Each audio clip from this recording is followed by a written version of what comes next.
with different clothing items, dresses, skirts, right. blouses, pants, all the above. Where can they find us? You can btafricanart.com right. and on Instagram at btafricanarts. Right. Tap in, see us, follow us, and we're going to show you what you like. Yo, we have shea butters, we have oils, and we have all these beautiful dresses just for you. Meet us anywhere. We are a Black-owned business. We are working, we are striving, and we come to you. We want to give you the best products. This is made out of raw shea butter and oils only. We don't do none of that synthetic stuff. It's antibacterial, antifungal, all the antis, all the good stuff. We got it right here for you. No artificial flavoring. That's right. Just Thank like you that. so much. Thank you, boss. Later.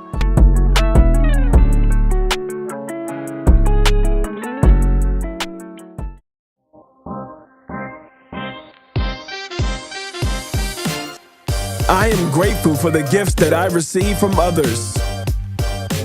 My heart holds gratitude towards others, myself, and the greater good. I am open to receive the love I give. I release hurt through compassion, kindness, and thankfulness. I am grateful for my health. I rejoice in the way things are. I am grateful for the gifts I receive from others. I am grateful for the gifts that I receive from others. My heart holds gratitude towards others, myself, and the greater good. I am open to receive the love I give. I release hurt through compassion, kindness, and thankfulness. I am grateful for my health. I rejoice in the way things are. I am grateful for the gifts I receive from others. I am grateful for the gifts that I receive from others. My heart holds gratitude towards others, myself, and the greater good. I am open to receive the love I give. I release hurt through compassion, kindness, and thankfulness. I am grateful for my health. I rejoice in the way things are. I am grateful for the gifts I receive from others. I am grateful for the gifts that I receive from others. My heart holds gratitude towards others, myself, and the greater good. I am open to receive the love I give. I release hurt through compassion, kindness, and thankfulness. I am grateful for my health. I rejoice in the way things are. I am grateful for the gifts I receive from others. I am grateful for the gifts that I receive from others. My heart holds gratitude towards others, myself, and the greater good. I am open to receive the love I give. I release hurt through compassion, kindness, and thankfulness. I am grateful for my health.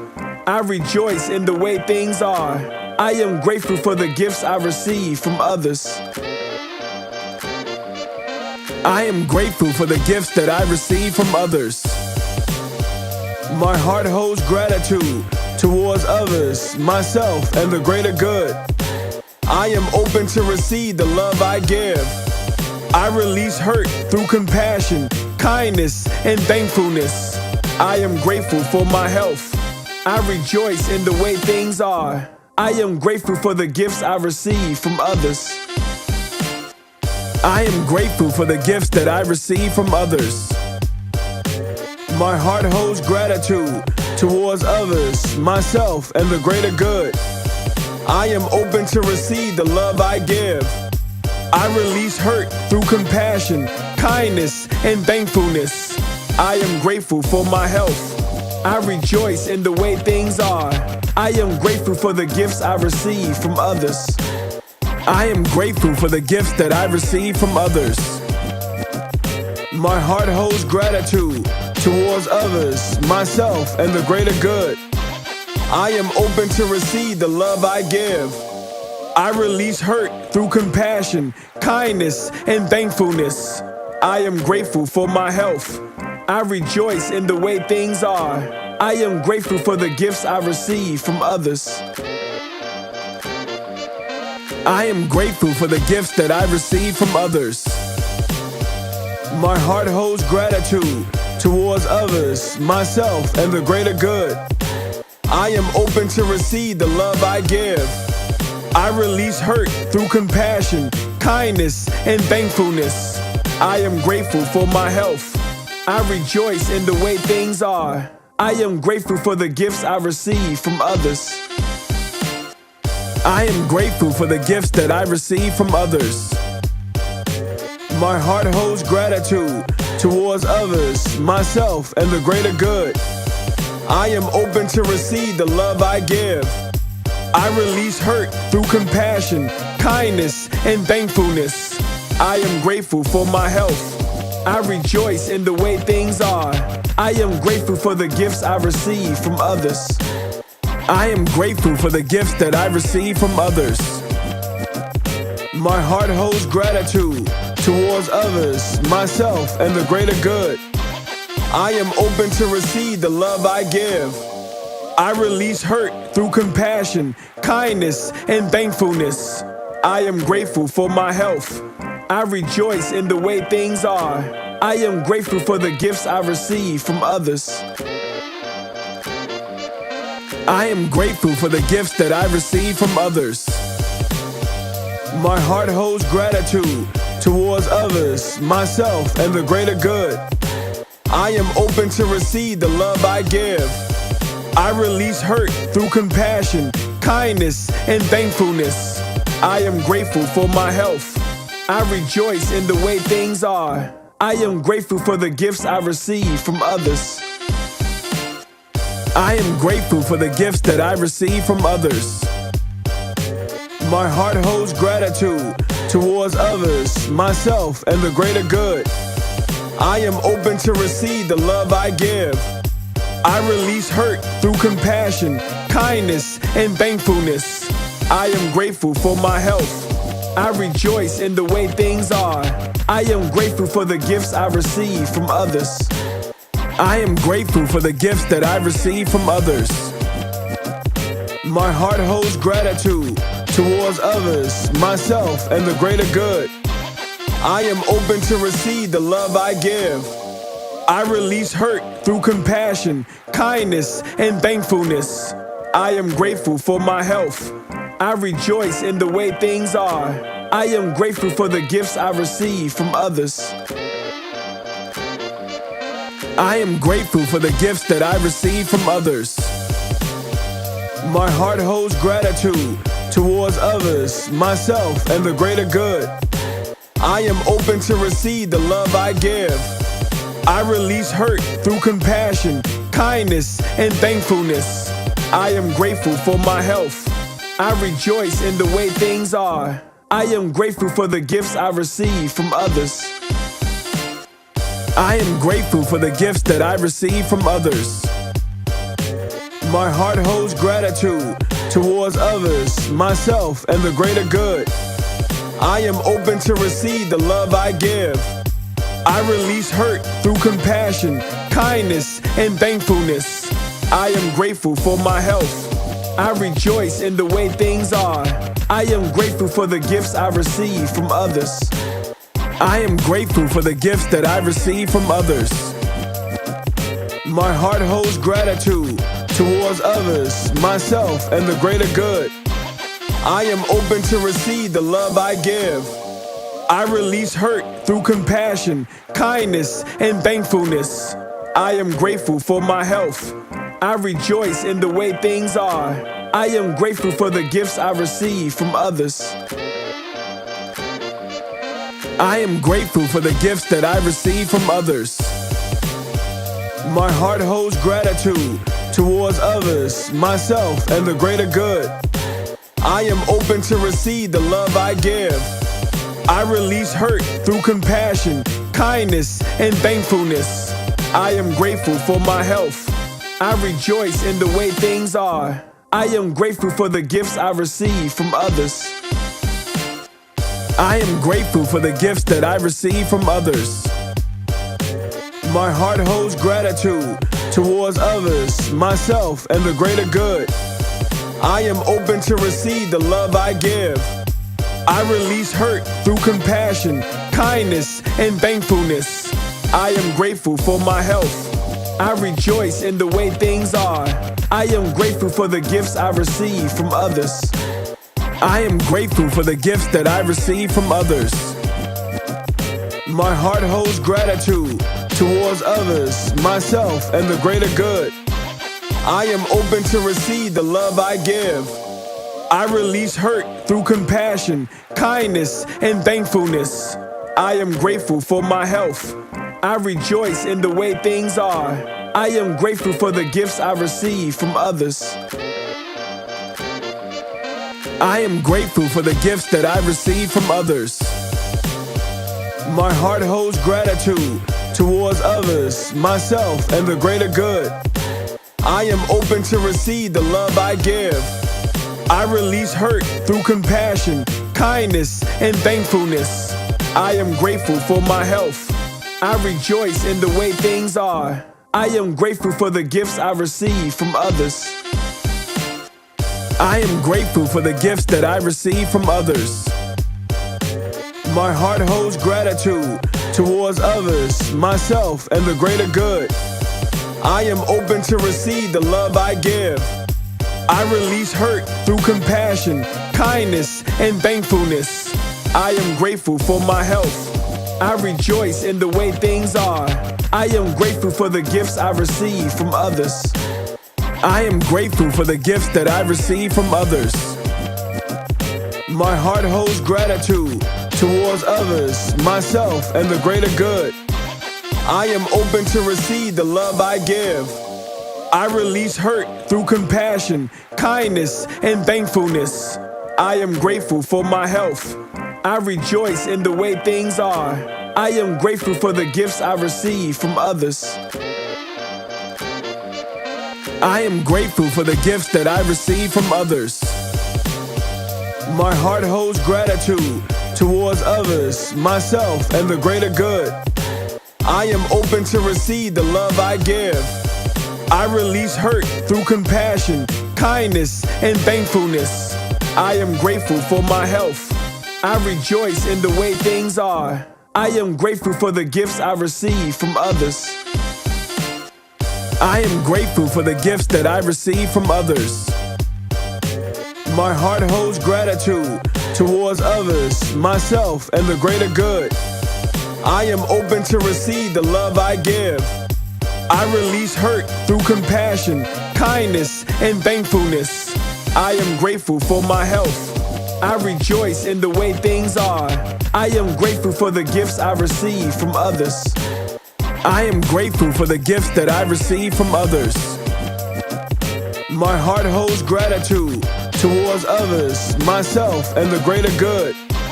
I am open to receive the love I give. I release hurt through compassion, kindness, and thankfulness. I am grateful for my health. I rejoice in the way things are. I am grateful for the gifts I receive from others. I am grateful for the gifts that I receive from others. My heart holds gratitude towards others, myself, and the greater good. I am open to receive the love I give. I release hurt through compassion, kindness, and thankfulness. I am grateful for my health. I rejoice in the way things are. I am grateful for the gifts I receive from others. I am grateful for the gifts that I receive from others.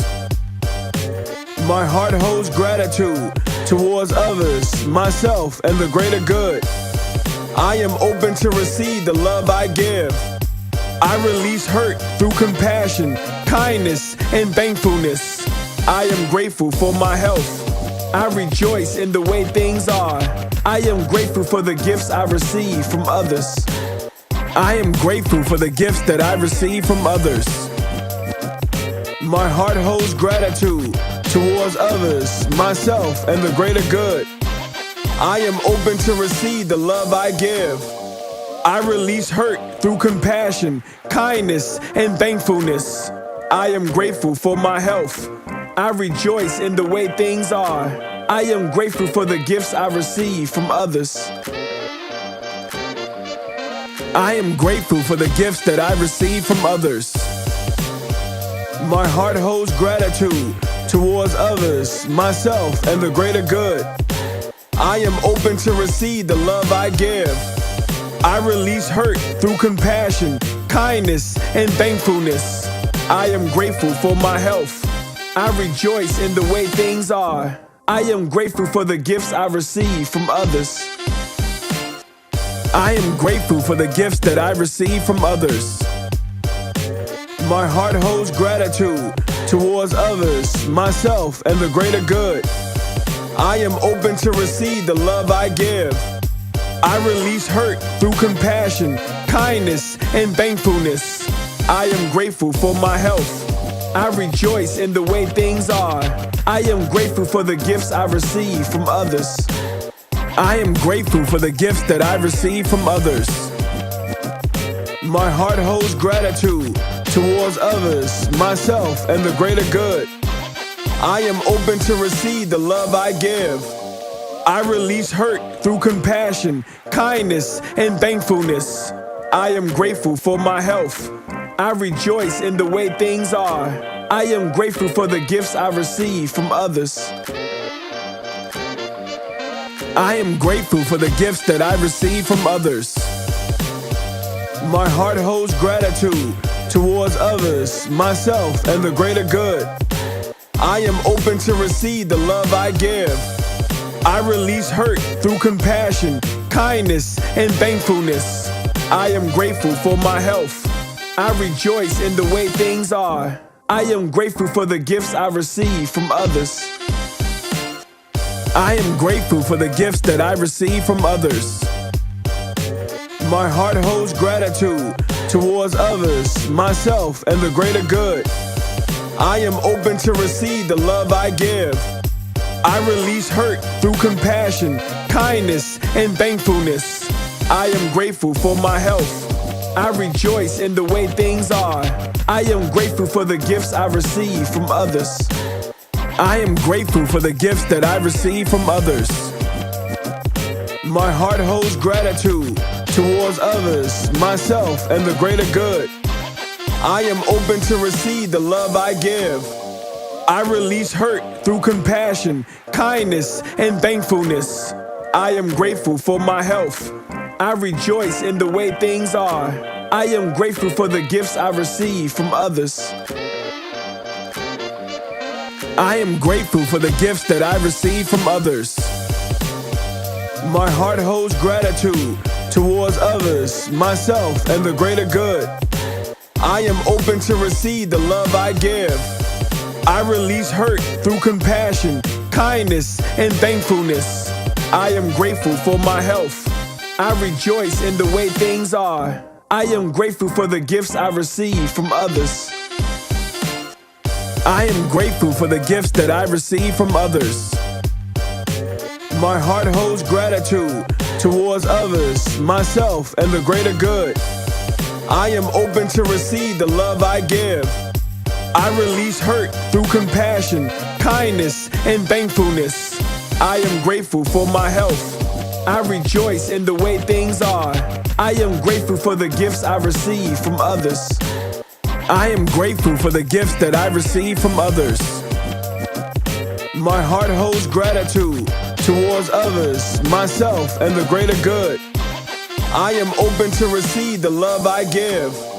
I release hurt through compassion, kindness, and thankfulness. I am grateful for my health. I rejoice in the way things are. I am grateful for the gifts I receive from others. I am grateful for the gifts that I receive from others.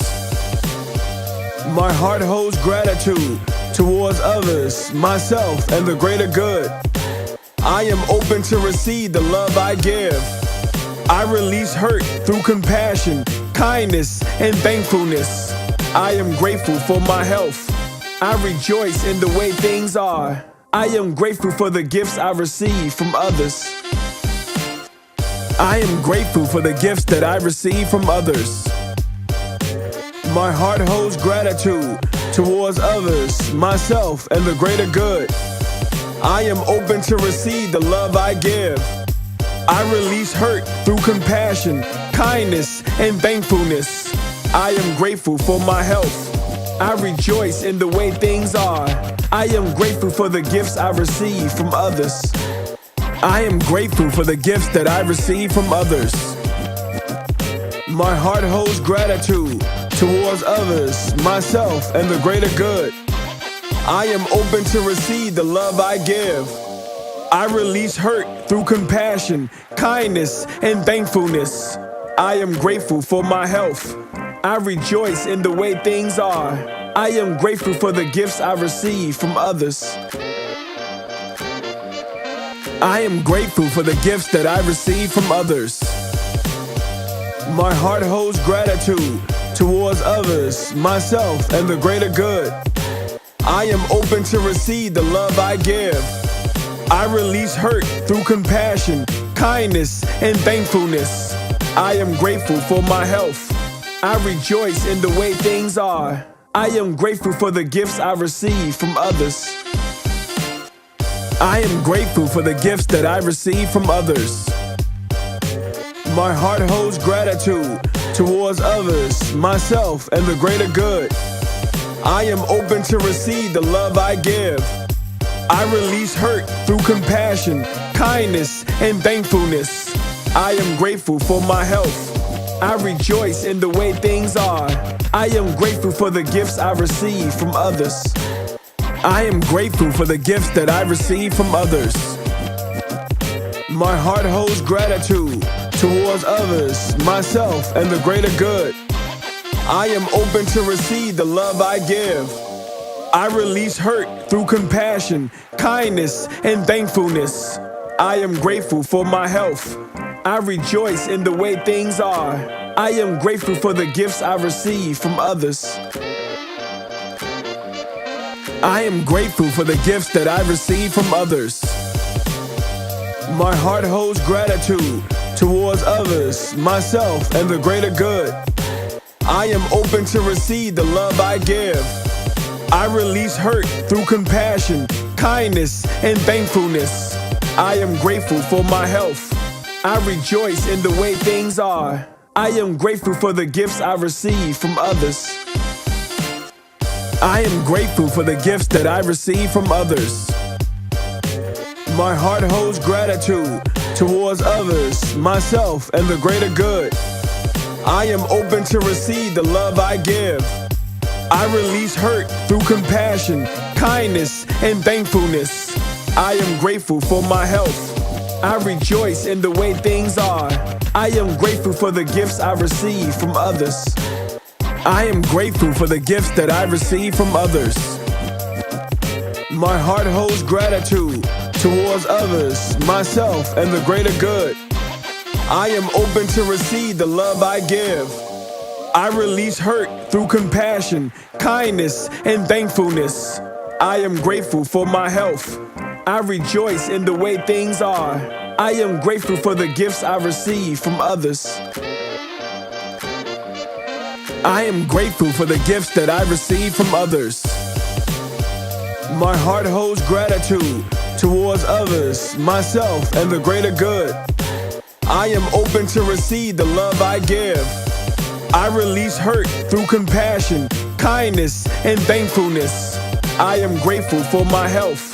I rejoice in the way things are. I am grateful for the gifts I receive from others. I am grateful for the gifts that I receive from others.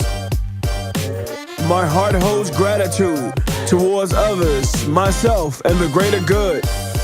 I am open to receive the love I give. I release hurt through compassion, kindness, and thankfulness. I am grateful for my health. I rejoice in the way things are. I am grateful for the gifts I receive from others.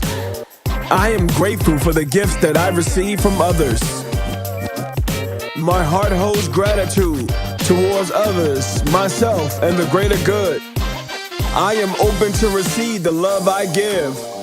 I release hurt through compassion, kindness, and thankfulness. I am grateful for my health. I rejoice in the way things are. I am grateful for the gifts I receive from others. I am grateful for the gifts that I receive from others. My heart holds gratitude towards others, myself, and the greater good. I am open to receive the love I give. I release hurt through compassion, kindness, and thankfulness. I am grateful for my health. I rejoice in the way things are. I am grateful for the gifts I receive from others. I am grateful for the gifts that I receive from others. My heart holds gratitude towards others, myself, and the greater good. I am open to receive the love I give. I release hurt through compassion, kindness, and thankfulness.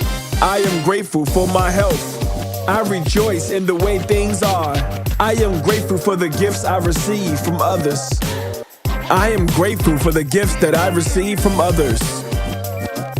My heart holds gratitude towards others, myself, and the greater good.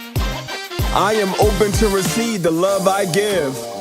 I release hurt through compassion, kindness, and thankfulness. I am grateful for my health. I rejoice in the way things are. I am grateful for the gifts I receive from others. I am grateful for the gifts that I receive from others. My heart holds gratitude towards others, myself, and the greater good.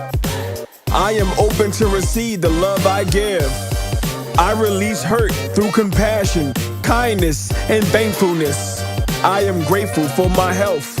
I rejoice in the way things are. I am grateful for the gifts I receive from others. I am grateful for the gifts that I receive from others. My heart holds gratitude towards others, myself, and the greater good. I am open to receive the love I give.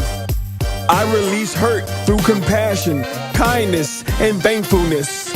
I am grateful for my health. I rejoice in the way things are. I am grateful for the gifts I receive from others. I am grateful for the gifts that I receive from others. My heart holds gratitude towards others, myself, and the greater good. I am open to receive the love I give. I release hurt through compassion, kindness, and thankfulness. I am grateful for my health. I rejoice in the way things are. I am grateful for the gifts I receive from others. I am grateful for the gifts that I receive from others. My heart holds gratitude towards others, myself, and the greater good. I am open to receive the love I give. I release hurt through compassion, kindness, and thankfulness. I am grateful for my health. I rejoice in the way things are. I am grateful for the gifts I receive from others.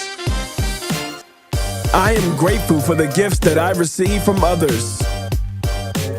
My heart holds gratitude towards others, myself, and the greater good. I am open to receive the love I give. I release hurt through compassion, kindness, and thankfulness. I am grateful for my health. I rejoice in the way things are. I am grateful for the gifts I receive from others. I am grateful for the gifts that I receive from others. My heart holds gratitude towards others, myself, and the greater good. I am open to receive the love I give. I release hurt through compassion, kindness, and thankfulness. I am grateful for my health. I rejoice in the way things are. I am grateful for the gifts I receive from others. I am grateful for the gifts that I receive from others. My heart holds gratitude towards others, myself, and the greater good. I am open to receive the love I give. I release hurt through compassion, kindness, and thankfulness. I am grateful for my health. I rejoice in the way things are. I am grateful for the gifts I receive from others. I am grateful for the gifts that I receive from others. My heart holds gratitude towards others, myself, and the greater good. I am open to receive the love I give. I release hurt through compassion, kindness, and thankfulness. I am grateful for my health. I rejoice in the way things are. I am grateful for the gifts I receive from others. I am grateful for the gifts that I receive from others. My heart holds gratitude towards others, myself, and the greater good. I am open to receive the love I give. I release hurt through compassion, kindness, and thankfulness. I am grateful for my health. I rejoice in the way things are. I am grateful for the gifts I receive from others. I am grateful for the gifts that I receive from others. My heart holds gratitude towards others, myself, and the greater good. I am open to receive the love I give. I release hurt through compassion, kindness, and thankfulness. I am grateful for my health. I rejoice in the way things are. I am grateful for the gifts I receive from others. I am grateful for the gifts that I receive from others. My heart holds gratitude towards others, myself, and the greater good. I am open to receive the love I give. I release hurt through compassion, kindness, and thankfulness. I am grateful for my health. I rejoice in the way things are. I am grateful for the gifts I receive from others. I am grateful for the gifts that I receive from others. My heart holds gratitude towards others, myself, and the greater good. I am open to receive the love I give.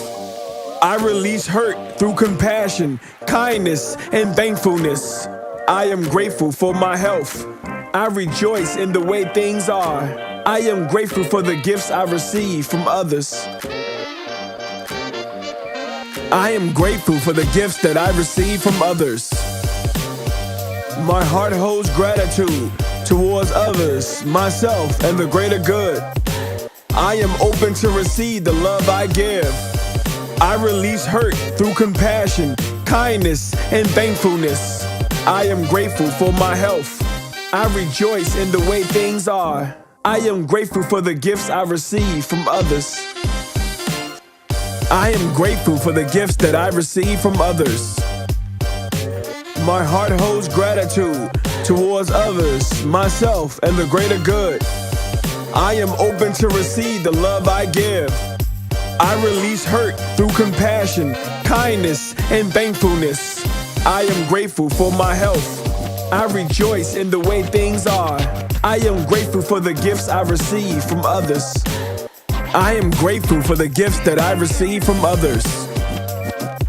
My heart holds gratitude towards others, myself, and the greater good. I am open to receive the love I give. I release hurt through compassion, kindness, and thankfulness. I am grateful for my health. I rejoice in the way things are. I am grateful for the gifts I receive from others. I am grateful for the gifts that I receive from others. My heart holds gratitude towards others, myself, and the greater good. I am open to receive the love I give. I release hurt through compassion, kindness, and thankfulness. I am grateful for my health. I rejoice in the way things are. I am grateful for the gifts I receive from others. I am grateful for the gifts that I receive from others. My heart holds gratitude towards others, myself, and the greater good. I am open to receive the love I give. I release hurt through compassion, kindness, and thankfulness. I am grateful for my health. I rejoice in the way things are. I am grateful for the gifts I receive from others. I am grateful for the gifts that I receive from others. My heart holds gratitude towards others, myself, and the greater good. I am open to receive the love I give. I release hurt through compassion, kindness, and thankfulness. I am grateful for my health. I rejoice in the way things are. I am grateful for the gifts I receive from others. I am grateful for the gifts that I receive from others. My heart holds gratitude towards others, myself, and the greater good. I am open to receive the love I give. I release hurt through compassion, kindness, and thankfulness. I am grateful for my health. I rejoice in the way things are. I am grateful for the gifts I receive from others. I am grateful for the gifts that I receive from others. My heart holds gratitude towards others, myself, and the greater good. I am open to receive the love I give. I release hurt through compassion, kindness, and thankfulness. I am grateful for my health.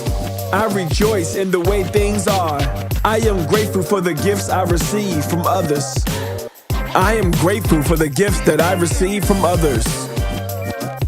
My heart holds gratitude towards others, myself, and the greater good. I am open to receive the love I give.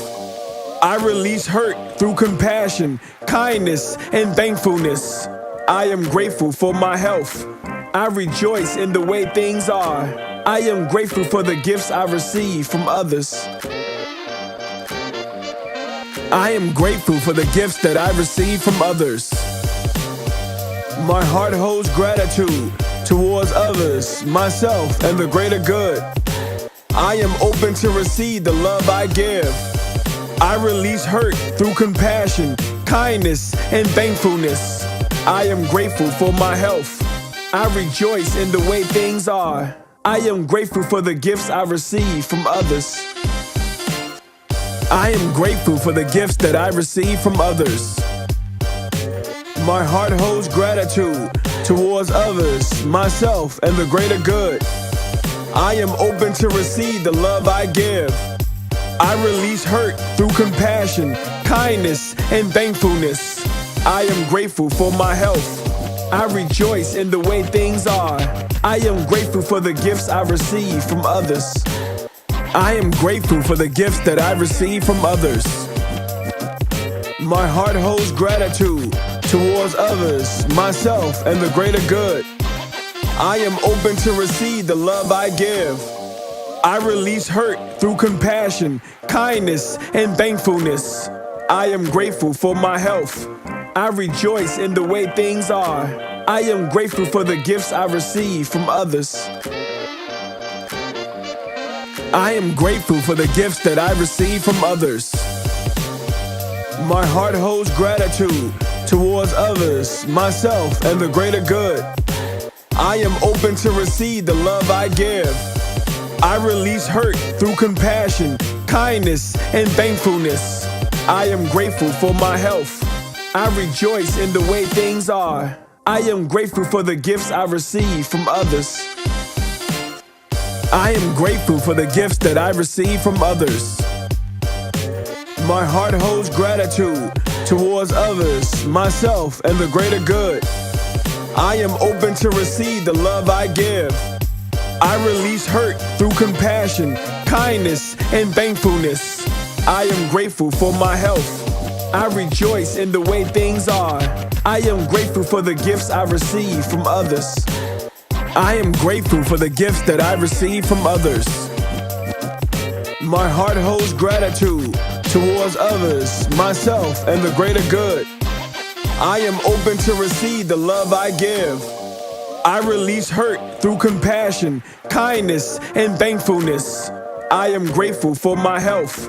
I rejoice in the way things are. I am grateful for the gifts I receive from others. I am grateful for the gifts that I receive from others. My heart holds gratitude towards others, myself, and the greater good. I am open to receive the love I give. I release hurt through compassion, kindness, and thankfulness. I am grateful for my health. I rejoice in the way things are. I am grateful for the gifts I receive from others. I am grateful for the gifts that I receive from others. My heart holds gratitude towards others, myself, and the greater good. I am open to receive the love I give. I release hurt through compassion, kindness, and thankfulness. I am grateful for my health. I rejoice in the way things are. I am grateful for the gifts I receive from others. I am grateful for the gifts that I receive from others. My heart holds gratitude towards others, myself, and the greater good. I am open to receive the love I give. I release hurt through compassion, kindness, and thankfulness. I am grateful for my health. I rejoice in the way things are. I am grateful for the gifts I receive from others. I am grateful for the gifts that I receive from others. My heart holds gratitude towards others, myself, and the greater good. I am open to receive the love I give. I release hurt through compassion, kindness, and thankfulness. I am grateful for my health. I rejoice in the way things are. I am grateful for the gifts I receive from others. I am grateful for the gifts that I receive from others. My heart holds gratitude towards others, myself, and the greater good. I am open to receive the love I give. I release hurt through compassion, kindness, and thankfulness. I am grateful for my health. I rejoice in the way things are. I am grateful for the gifts I receive from others. I am grateful for the gifts that I receive from others. My heart holds gratitude towards others, myself, and the greater good. I am open to receive the love I give. I release hurt through compassion, kindness, and thankfulness. I am grateful for my health. I rejoice in the way things are. I am grateful for the gifts I receive from others. I am grateful for the gifts that I receive from others. My heart holds gratitude towards others, myself, and the greater good. I am open to receive the love I give. I release hurt through compassion, kindness, and thankfulness. I am grateful for my health. I rejoice in the way things are. I am grateful for the gifts I receive from others. I am grateful for the gifts that I receive from others. My heart holds gratitude towards others, myself, and the greater good. I am open to receive the love I give. I release hurt through compassion, kindness, and thankfulness. I am grateful for my health. I rejoice in the way things are. I am grateful for the gifts I receive from others. I am grateful for the gifts that I receive from others. My heart holds gratitude towards others, myself, and the greater good. I am open to receive the love I give. I release hurt through compassion, kindness, and thankfulness. I am grateful for my health.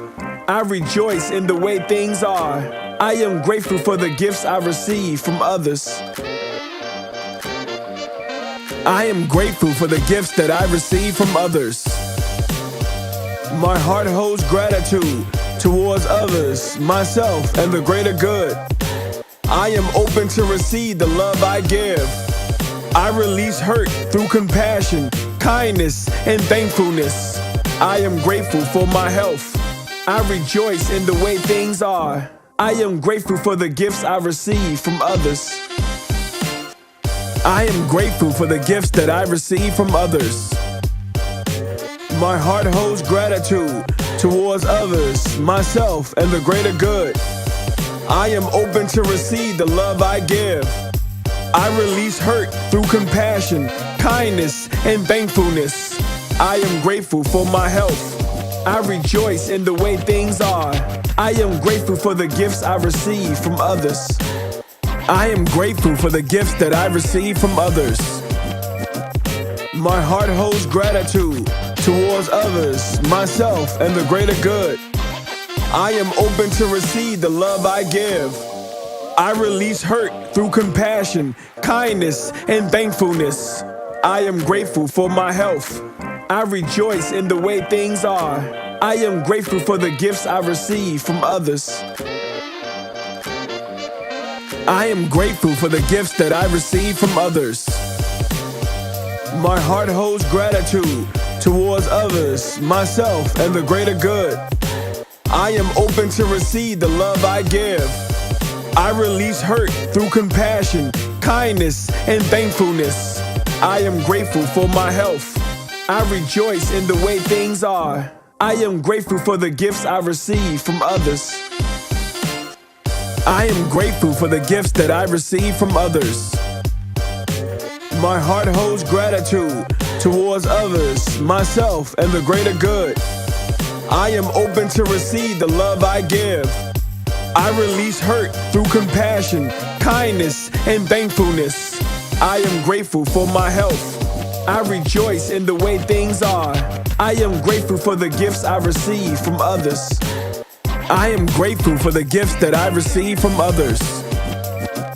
My heart holds gratitude towards others, myself, and the greater good. I am open to receive the love I give. I release hurt through compassion, kindness, and thankfulness. I am grateful for my health. I rejoice in the way things are. I am grateful for the gifts I receive from others. I am grateful for the gifts that I receive from others. My heart holds gratitude towards others, myself, and the greater good. I am open to receive the love I give. I release hurt through compassion, kindness, and thankfulness. I am grateful for my health. I rejoice in the way things are. I am grateful for the gifts I receive from others.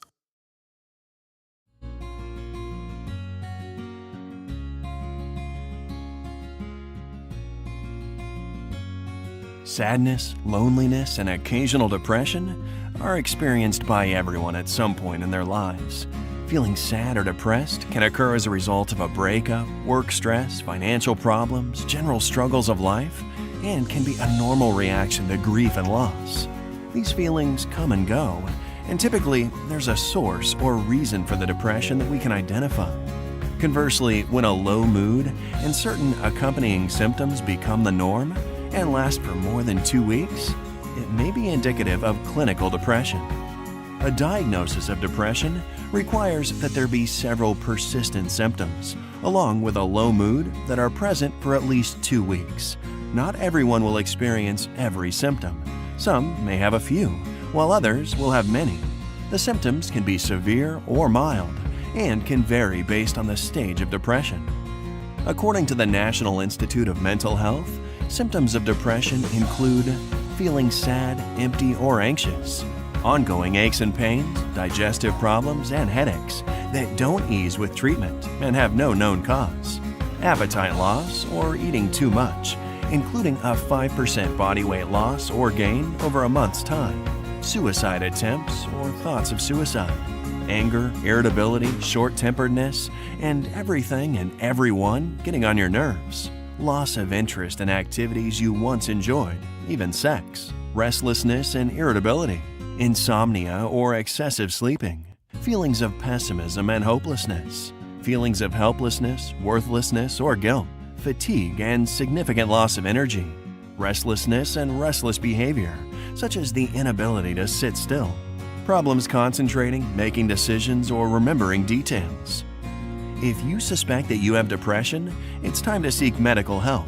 Depression is certainly treatable, and doctors have various options at their disposal.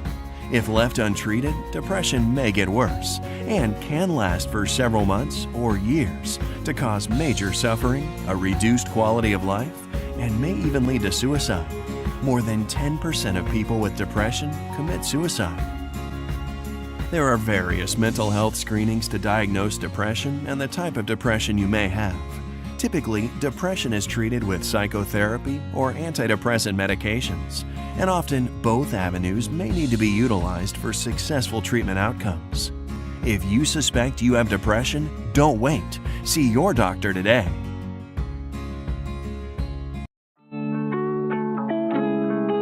What's up, y'all? Emmanuel Sims here with Danny from Illicit Rag Vintage, and we're here at Anne Fram today, and we want to just talk about what she got going on. She has a lot of different products. Some of them look handmade. Some of them look like they've been around for years. Can you tell us a little bit about what's going on? Yeah, so pretty much I carry a wide array of vintage items that I've collected from all over the world. In my travels, I've been shopping and collecting for about 20 years. At this point, a little over like 22 years since I was about 15 or 16, and I present my collection to the world. So, where are some of the places that you've been that you've collected some of your collection from? From all over. I started traveling when I was fairly young, and vintage items have always appealed to me. Well, since I started thrifting as a teenager, the vintage items always stood out because of their, distinct like creativity, and of course you could tell a lot of the pieces were handmade, so everything was always, it had an individual look that was just like out of this world. So I've just always been attracted to that, and then I've transitioned into being a stylist. Okay. So that's just pretty much where I always felt good in my styling, because it gave each individual project that I worked on a different look. Everything was super unique, and that's very important to me. So it sounded like you got into my next question, which is my trick question, what is your why? But it sounds like your passion is really giving people an opportunity to look like they want to look. Exactly. Yes, to develop a sense of individuality. I feel like that a lot of people fail to realize that style is very, very personal. It suits each individual. So therefore, I just give people a platform and present different items to them so that they can actually get in touch with that personal style. Okay. A style that is their own. My apologies. So I appreciate you sharing that. Last thing, if you can give yourself some advice when you were younger, what advice would you give younger self? Keep going. Don't let anybody's story distract you, because a lot of times a lot of people tend to push their experiences on you, and if your drive is different, your results are going to be different. So don't listen to anybody else's story. Make your own. Man, I'm not about to preach today, but don't let nobody else's story distract you. Nobody. That's deep on so many levels, because we get relationships, we get friends, we get family, we get cousins, everybody who has their own perspective or experience in life that can drag us from actually getting to that next part. Yeah. And I just appreciate you sharing that. I'm sure my community would appreciate it. Tell us where we can find you, how they can reach you. You guys can locate me on all social media platforms and Google at Illicit Rag Vintage. That's ILLICIT Rag, RAG Vintage. And that is on all social media platforms.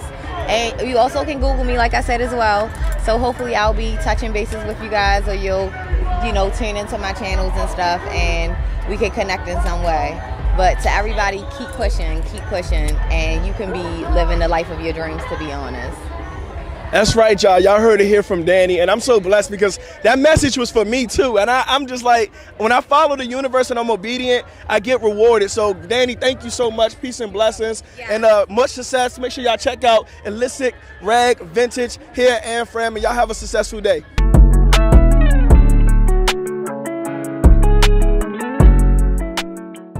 I wake up every single day and put my face on like yesterday wasn't here. All I know is that I hear all these voices in my head, ripping pages off the wall. I don't even care at all. They just want me for my love. That's why they reaching for my heart. I don't mean to complain. All I know is the rain keep hitting my face while I keep trying to keep faith. All I know is the way. Gotta go.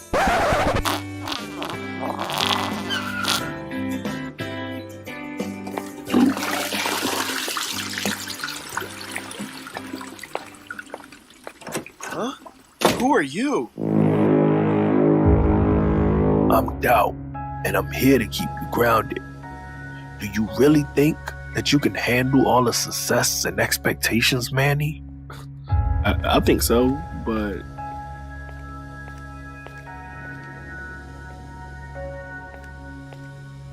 Are you sure that you're talented enough?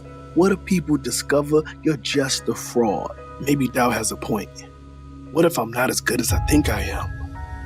Manny, don't listen to Doubt. You've proven yourself from time and again. You're talented and deserving of your success. Now, Doubt, you may have a role to play, But remember, it's through failure that we learn and grow. Manny's previous failures have shaped him into the artist he is today. I suppose. But can he really handle the pressure? Manny, remember all the times you stumbled, fell, and got back up stronger? You're capable of facing any challenges that come your way. Well, Doubt, you sure have a way of making things interesting around here. I'm just trying to keep Manny from getting too confident. Confidence and self-belief are what propel him forward. Doubt, it's time for you to step aside and let Manny thrive. You're right. Doubt, you're not welcome here anymore. I choose to believe in myself and my abilities. Thank you. Everyone, I needed your support to overcome doubt, and together I think we could silence those nagging voices and continue creating amazing things. Manny, we've got your back. Doubt may come from time to time, but we'll always be here to remind you of your worth.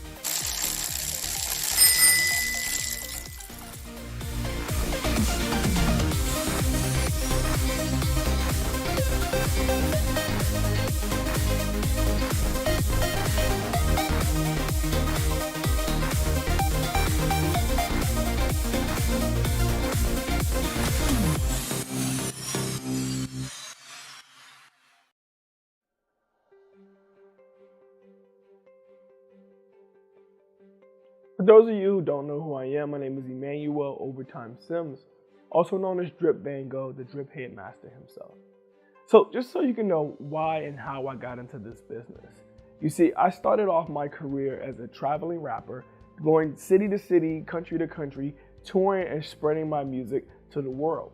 Deep down, my goal was to be a motivational speaker. And I didn't really know how to do that through rap, but at every show, I made it my business to give a little bit of myself, a little bit of positivity, a little bit of encouragement to whoever that was in that audience. As time progressed, I pursued my bachelor's in political science at the University of the District of Columbia, where I graduated at the top of my class, a member of Pi Sigma Alpha, the Political Science Honor Society. Later on, I pursued my master's in education at Johns Hopkins University, where I taught with KIPP DC as a first-year teacher. During this time, I was still touring, doing my stand-up comedian work, and also doing my rap. Later on, started to pursue my master's in clinical mental health and rehabilitation counseling, a dual master's program offered at the University of the District of Columbia. Now, this is where life really got rocky for me, because everything was going so swell until I got to started to self-sabotage. So I realized that even when you set your goals, you can stand in your own way. So for me, that was a really big eye-opener. So I got 63 credits deep, all the way about to graduate, and realized that, hey, this may not be for me. I flunked out of grad school with only 3 credits away. And I found myself devastated because I know deep down it was because of me.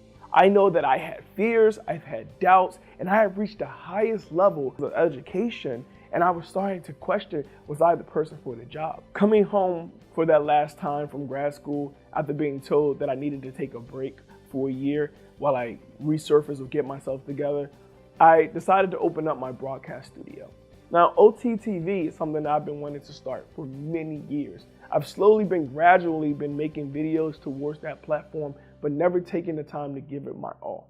In 2020, I decided to pursue my goal, and this was right before the pandemic hit, guys. I'm talking about I had nothing but time, energy, my house was paid off, and I was available to do whatever I needed to do whenever I want. I had the green screen set up, the studio was there, clients are paying to come see me, to talk on my show, people are paying for a lot of videos, and things are going great.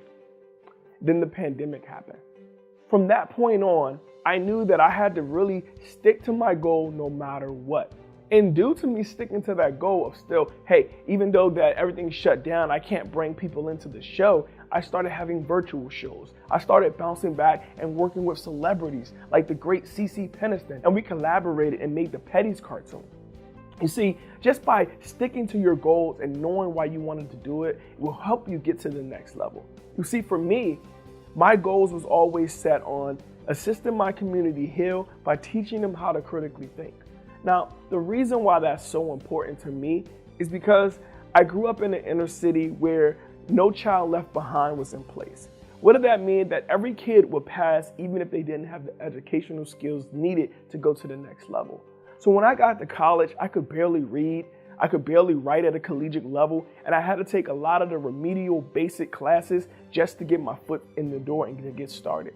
Luckily, the university I attended was super supportive during my 2-year associate's program, and they allowed me to get all the skills that I needed, as such as speech pathology, where I got to practice and gain better reading skills, which I realized was a big flaw in my life. Getting further on and gaining more education, it kind of got me frustrated, because if I didn't go to college, if I didn't pursue counseling, if I didn't become a career counselor at a young age, when I was teaching to a course on Maslow's hierarchy of needs, it hit me that, oh my God, I'm teaching content that I don't have yet.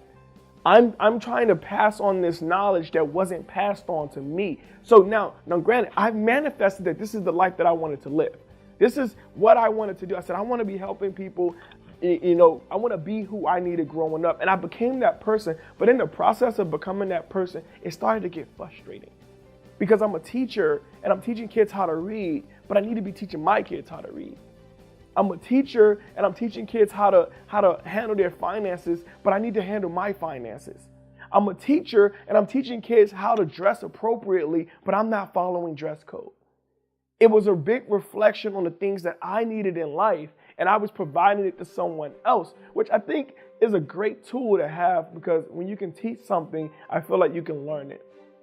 And that's what got me into this service of wanting to help others reach their goals, because I suffered with a lot of fear. I suffered with a lot of doubt. I suffered with a lot of self-sabotage. As I went up the ladder and fell back down, I know that life's about waves. And as long as you set your goals and they're clear and attainable, that you can reach them.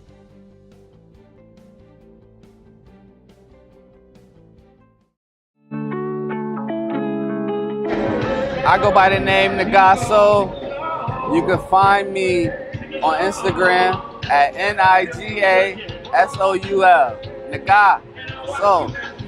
And I'm in Baltimore. I'm a Baltimore-based artist. I'm an emotional-based artist. First off, let's clear that up.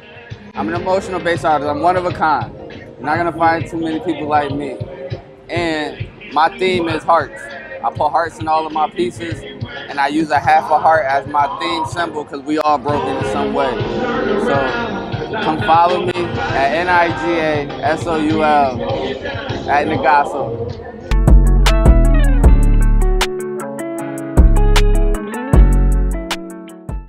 So you have an idea, a brilliant concept for a movie that has been brewing in your mind. You can see it on the big screen, captivating audiences, leaving a lasting impact. But what now? How do you turn that idea of yours into a reality, bringing it into a full-fledged film?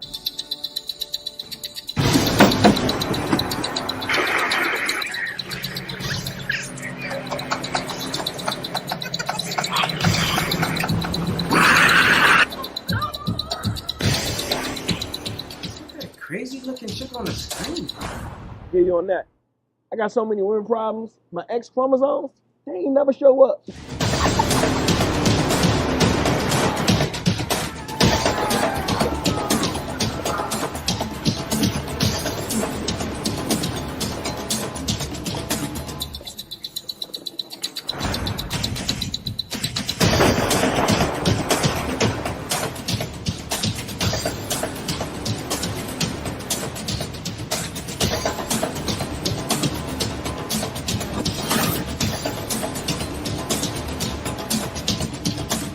That's where we come in. We're a team of experienced producers who specialize in turning your ideas into reality. We take your vision and guide you every step of the way, from concept to the screen. And the best part, it won't cost you a dime to learn how we can turn your idea into a motion picture. Schedule your consultation today with our team of expert producers. We'll listen to your ideas, provide guidance on the entire movie-making process, and discuss how we can bring your vision to life. So don't let your movie get stuck living in your head. Take action now and schedule your free consultation with our team. My name is Emmanuel Sims, and I'm here to help you bring your movie to life into the big screen.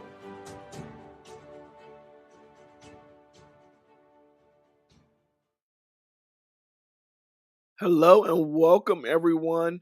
My name is Emmanuel Sims, and I'm thrilled to have you join me today. So, whether you're an inspiring author or just a creative enthusiast, I believe that you're in the right place. In this tutorial, we'll dive into Canva, a powerful design tool that can transform your book publishing process. You see, together we'll navigate from the basics of setting up an account to designing and exporting your very own book. So grab a cup of coffee or whatever time of day it is, whatever you want, some crumpets, some tea, whatever you want. Get comfortable and let's get started on this exciting journey. So I want to welcome you into the wonderful world of creating and publishing books with Canva. Now, I can say for myself, I have used Canva to publish several books. You're like, well, who is this guy and why should we listen to him? Well, yes, I have published several books. Since 2012, I've been publishing books independently through Amazon and through different other publishing companies. So one of the most successful books that I have put out was the Watercolor Animals, and we designed that book. A lot of it doing through Canva, and we have it here. A lot of it, like I said, was designed through Canva, and we have different pictures and things that you can see. And this is proof that you can also do it. So this is what I'm going to show you how to do. Start the finish guide to turning your books from ideas into a reality, like Watercolor Animals by Emmanuel Sims. So before we jump into that, let's get into a brief couple of messages from our sponsors. And I just want to say thank you guys, thank you guys, thank you guys, thank you guys, thank you guys so much for joining. And I look forward to this amazing, amazing, amazing section that we're going to have today. So let's get into it.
Why animated videos engage viewers better? Animation really brings your wildest storytelling ideas to life. No real world production restraints. More cost effective than live action. AI powered video creation tools are 10 times faster. Animations help people visualize and understand complex concepts. Animations improve retention of information. Viewers retain 15% more knowledge by watching an animated video as if a talking head video. And using animation ensures that your content is never generic or out of date. It's easy to reflect diversity, it's easy to personalize, and it's easy to update whenever things change. So, hire me to create your animations so you can start engaging your viewers and meeting your goals. That's right, guys. You can hire me to make 2D animations for you to start engaging your viewers and reaching your goals. So I have you here on the home screen of Canva. And so the question is, what is Canva? It's an easy to use tool design, however you want to look at it, that's perfect for creating stunning book covers, interior pages, or anything that you can think of. Canva, I've actually used it for almost everything in every aspect of my creative living, from posters, flyers, logos, anything that a client or myself may need. I believe Canva has been like that Photoshop alternative, that free alternative. And I have other programs that I use, but Canva has been very, very beneficial, and they've been really cool. So the first thing you want to do is let's start by setting up an account via canva.com. First thing we're going to do is we're going to click on sign up. Okay, so they're going to give us a couple of options here. It says log in or sign in seconds using your email or other services such as Google, Facebook, or email. And there's other ways. So I already have an account, so I'm going to go ahead and click on Google, and that's going to bring me to my Gmail, and then we're going to log in from there.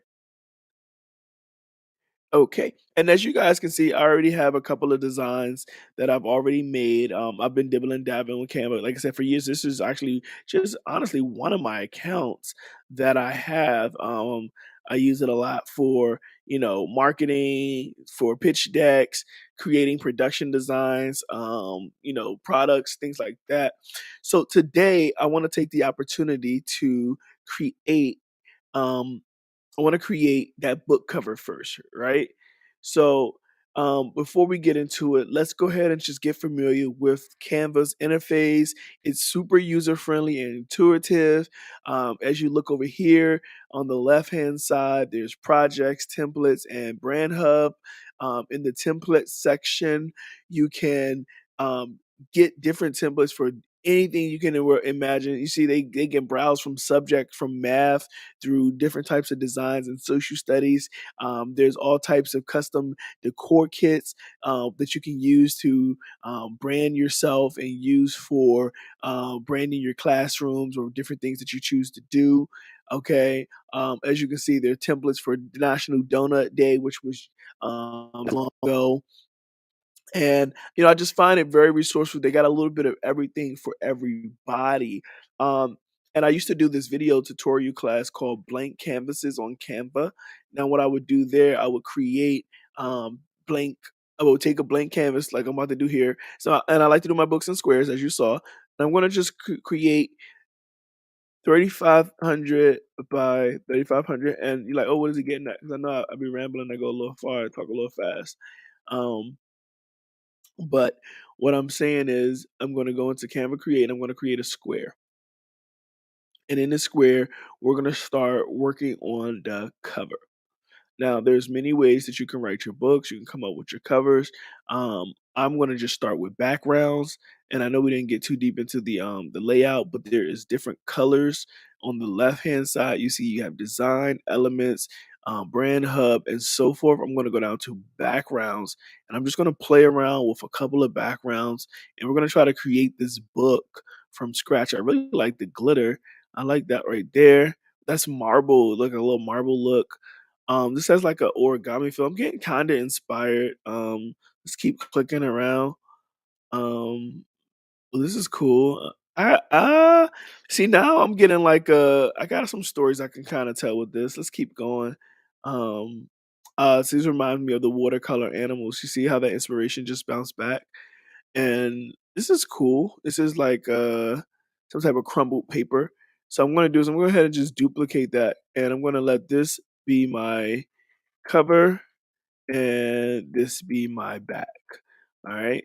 And how I duplicated it by just clicking that button right there and it says duplicate page. I'm gonna do it one more time, although this page won't be crinkly. Maybe it will be. You know what? Let's undo that. Maybe it will be. And I hit Command Z for that quick key, or I could have just went back up here and hit back and forth to go Command. So I'm gonna come up with I don't know what I'm doing yet. Let's just say page one because I don't want that to say cover. Page one. All right, so we got our cover, page one, and we have our back. All right, so let's come up with our cover first, all right? So when designing your book cover, it's all about creativity. We come up with our background. We can do gradient. I chose to do the crinkly paper. You can add a title. Now we don't have a title yet, so we can experiment with different fonts and colors until we find something perfect. And just remember, the cover should give out the idea, the story, of the topic. And since we don't have one, we're gonna just go off of what we have. And since I like to crumble, I've never seen a book with like this is like recycled paper a little bit. I'm gonna go into the text section, which is over here on the left. I know I'm moving a little fast, but um, I'm having fun. That and I want to apologize in advance because I am having fun. So I'm gonna just pick a random text, even though they have a lot of different options that I can choose from. I'm gonna just choose this regular text here, and don't really have a message, but I'll say love comes with crumbles? Because I'm getting inspired a little bit. I remember a book by B.J. Novak, and it was like just words on pages, right? It's like you never know what can be done until you go and read someone else's books. So what I did was, you saw that little cross right there. I went ahead and just centered this, so at least I know it's centered. Before someone say you need to center your cover. Um, so I have my title for my cover. I could really just stop there and keep, going if I needed to. But what I want to do is I want to add a little bit of flair. Because the page already has crumbles, I'm going to type in love, and I'm gonna see if I can find something for love. I hate to pick the first thing I see. Anybody else do that? It's like, let me keep scrolling. But it's like sometimes the first thing you see, oh, oh, oh, oh. Oh, I like that. I like this a lot. Oh, I like this a lot. I like this a lot. I'm gonna hit Command C, which is copy, and I'm gonna hit Command V, which is paste. And what I'm doing is just rotating these different hearts, and I want it to look like notifications coming in. Right? This is cool. I don't know where I'm going with this yet. Um, just make another one. But I like that. And let's say heartbreak. Heart Break. You got anything for that? Oh, that's cool. Oh, that's a little gross. I don't want nothing like that. Um, they got something with the blood. I don't like that. Uh, uh-uh. Uh-uh. That's not even broken heart. No, that's like, well, what's the difference? But like, there's a difference. Oh no, it's the same. Oh my god, I like this guy. Who's this little cutie? Who's this little cutie? It's cute. Look at that. Like, if I do it like that. Uh, maybe not. Oh, look at this one. Look at this one. This is cute. This is cute. This is cute. All right, yeah, I like that. I'm not really resonating with this font. It's just the normal basic font. So what I'm gonna do is I'm going to play around with some fonts because I'm having a blast. Let's see how that look. Oh, that's yo. Go back, go back, go back. That's it. Ah, that's it. Hold on, that's it. Oh, that's it. That's so sad. Do you feel that? And you know what? I'm actually feeling these hearts, yo. See, and this is what I'm saying, like the power of Canva, because like I'm really feeling this heart.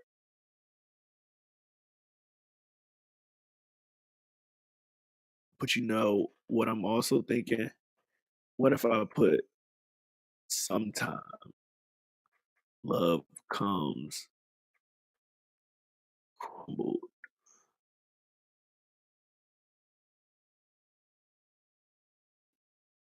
Sometimes, did I spell the times right? Is that a E? No, I didn't. That's not spelled right.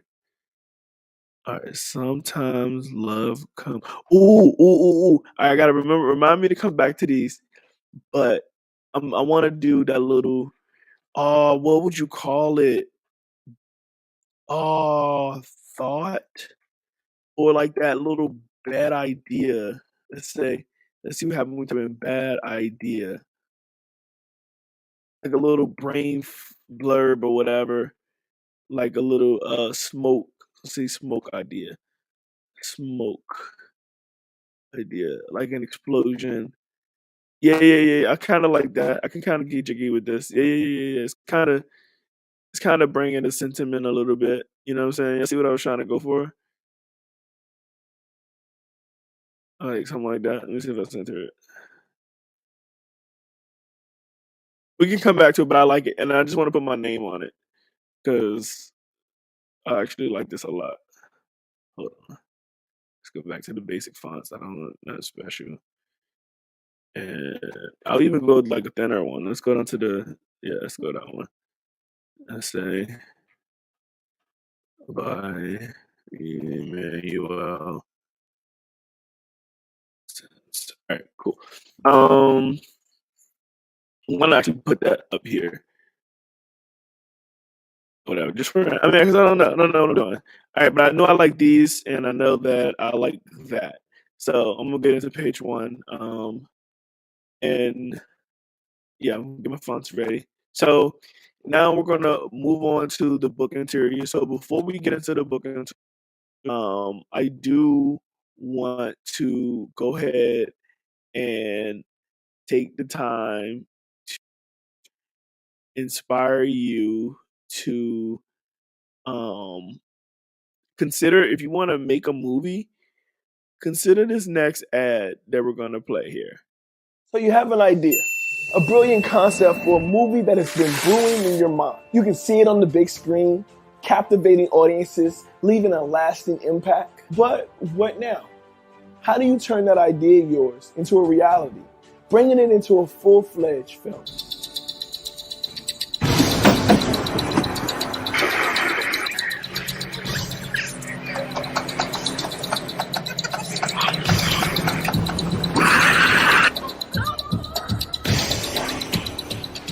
Crazy looking chick on the screen. Get you on that. I got so many women problems. My X chromosomes, they ain't never show up.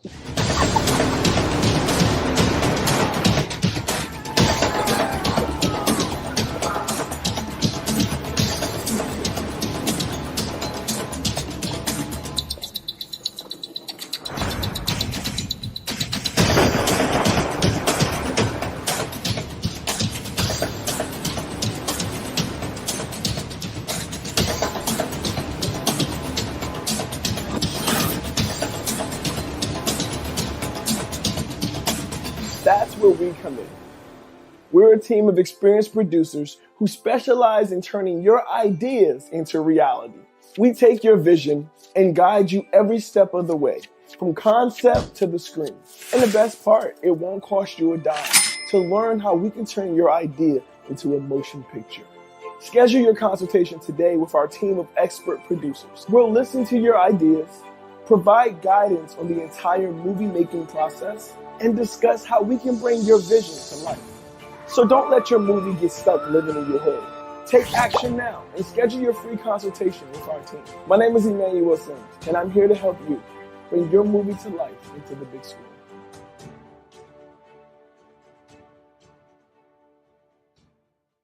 Why animated videos engage viewers better? Animation really brings your wildest storytelling ideas to life. No real-world production restraints. More cost-effective than live action.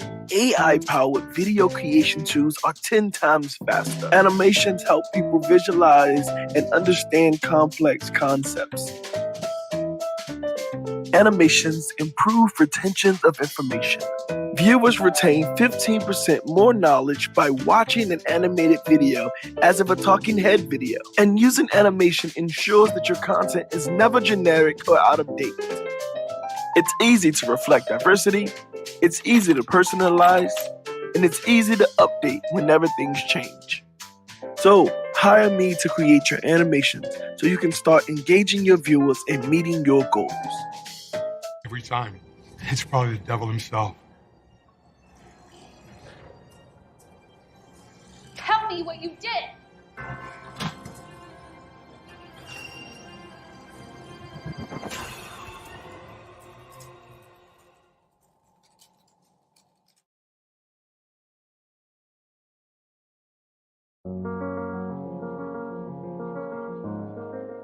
You got the white picket fence, palm trees slinging in the air, and clouds that are so close to the earth you can almost touch them. They just sit up there living their best life, bro. Clouds got the best job. You ever think the clouds get depressed living their best life? Of course. How else would you explain the rain?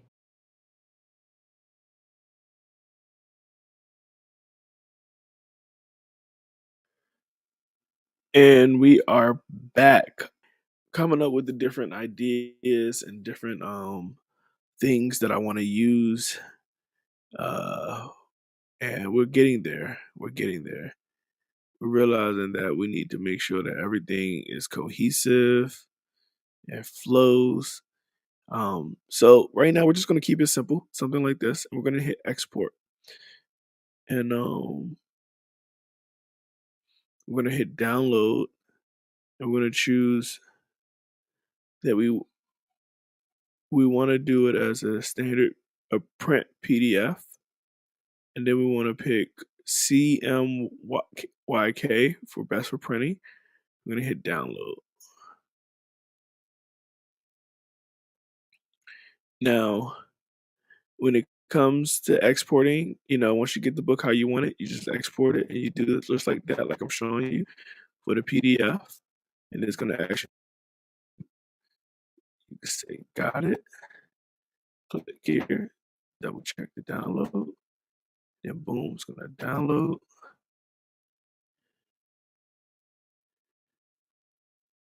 And there you have it. You have your book.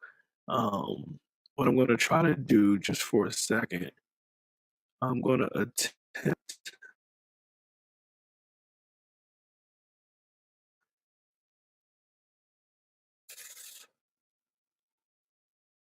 We can't do it. Let's see.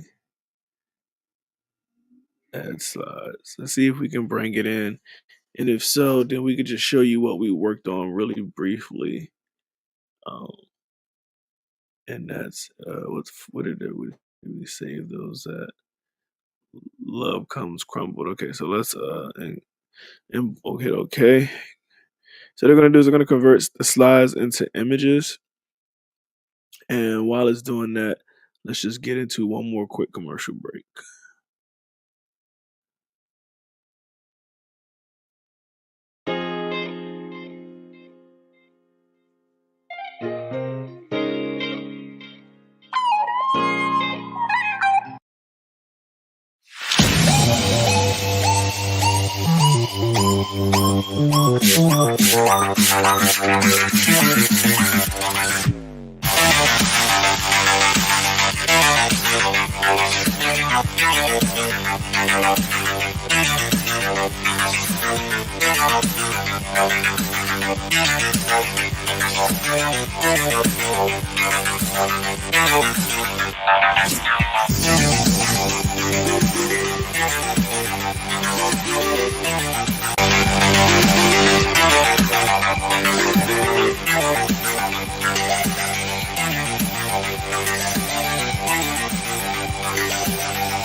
So you have an idea, a brilliant concept for a movie that has been brewing in your mind. You can see it on the big screen, captivating audiences, leaving a lasting impact. But what now?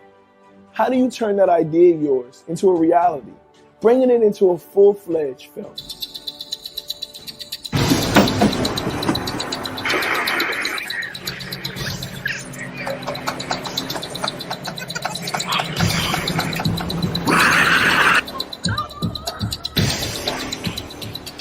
Crazy looking shit on the screen. Yeah, you on that. I got so many women problems. My X chromosomes, they ain't never show up.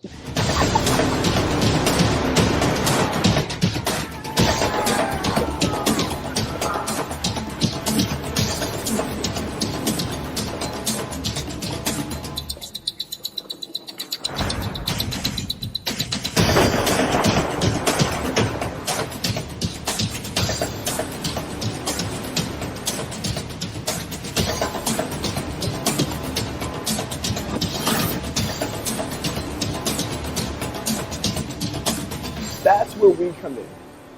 We're a team of experienced producers who specialize in turning your ideas into reality. We take your vision and guide you every step of the way, from concept to the screen. And the best part, it won't cost you a dime to learn how we can turn your idea into a motion picture. Schedule your consultation today with our team of expert producers. We'll listen to your ideas, provide guidance on the entire movie making process, and discuss how we can bring your vision to life. So don't let your movie get stuck living in your head. Take action now and schedule your free consultation with our team. My name is Emmanuel Sims, and I'm here to help you bring your movie to life into the big screen.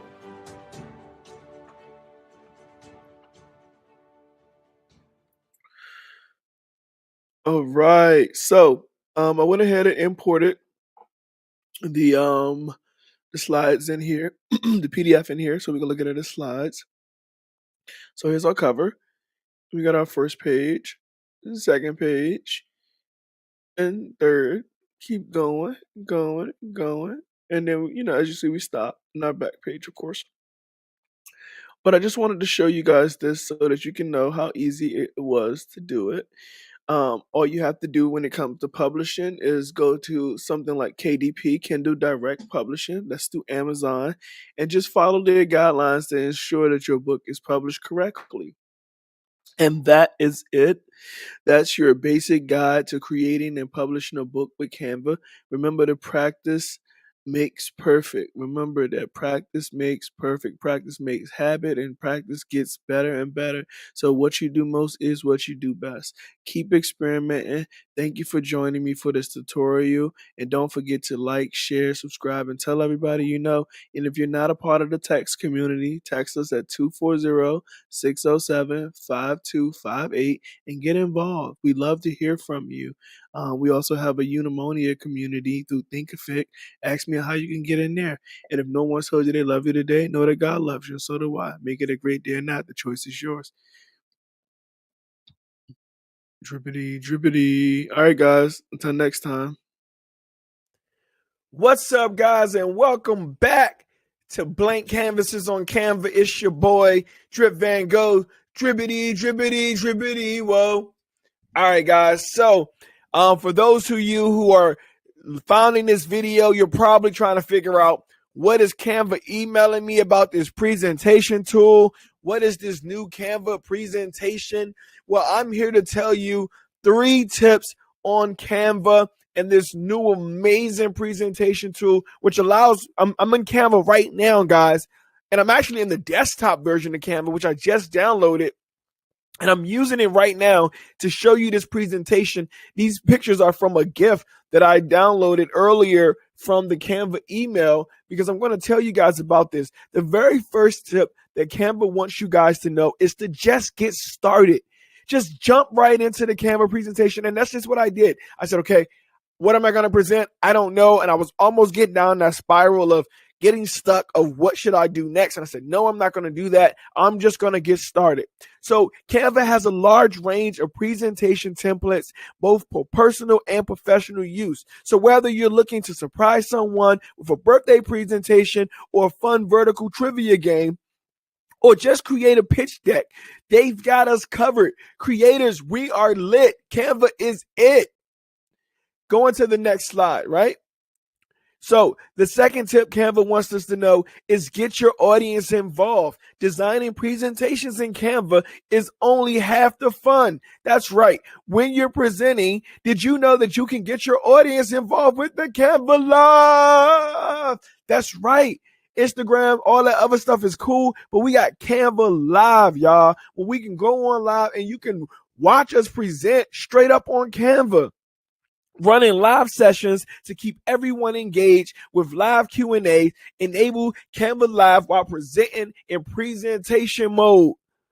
And it's easy. Just follow these simple steps that are on the screen. Click on the Canva Live button at the bottom part of your presentation of the screen. You see that? There you go. Then you click on the Start New Session, and it will generate a unique digicode.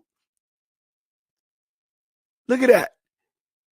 Then ask your presents Then you ask your participants to visit canva.live and have them enter the code and ask you live questions while you're presenting. How cool is that? Goodbye webinars, goodbye everything else. All in one is basically a PowerPoint presentation tool with video. Lastly, but not least, tip number 3. As I mentioned, I'm actually using the Canva desktop version. I've downloaded it and I'm using it on my Mac. Take your desktop presentations mobile. You never know when inspiration will strike you. So be ready to create anywhere with Canva mobile app. That's right, guys. Make sure that you download the Canva mobile app. It's super simple. Just go into your app store and download the Canva mobile app. And this is not a paid video, so I just want you guys to know I actually use this on a day-to-day as a tool. I even create, if you look at the bottom right hand of the screen, these drip starter packs for people who are getting their business off the ground, but maybe not be sure how they want to get their stuff going. And I got some other tips I'm going to tell you about later on. It's really going to support this drip starter pack, but I'll tell you about that later.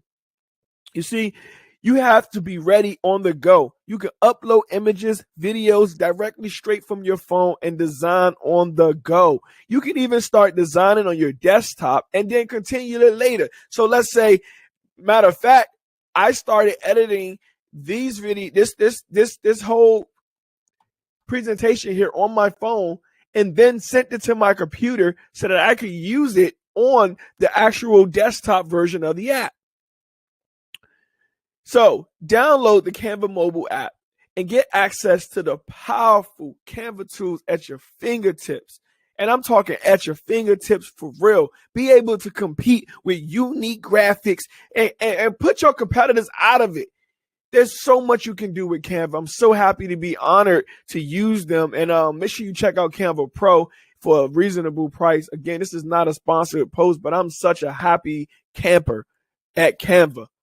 So it's been Blank Canvases on Canva with a little promo, I guess, telling you guys to check out these 3 dope opportunities on Canva. And I'll be back with more, breaking down some of the extra features. There are 4 more launches that Canva dropped this year, and I'm super excited to tell you about those as well, and different tips on the presentation. So if you like that, you guys want to join me for a live webinar on Canva, hit that like button, ring that bell, and show me some love. Show me some of that Canva love. It's your boy Drip Van Gogh. Drippity drippity.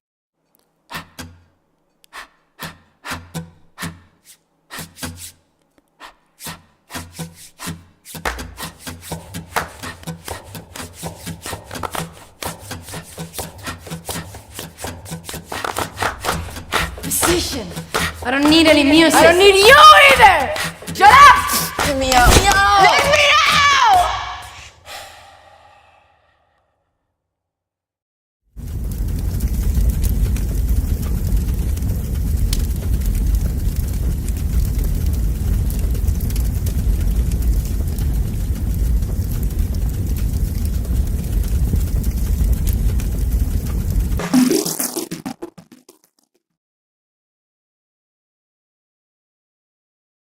My name is Emmanuel Sims, and you're watching Rising Filmmakers.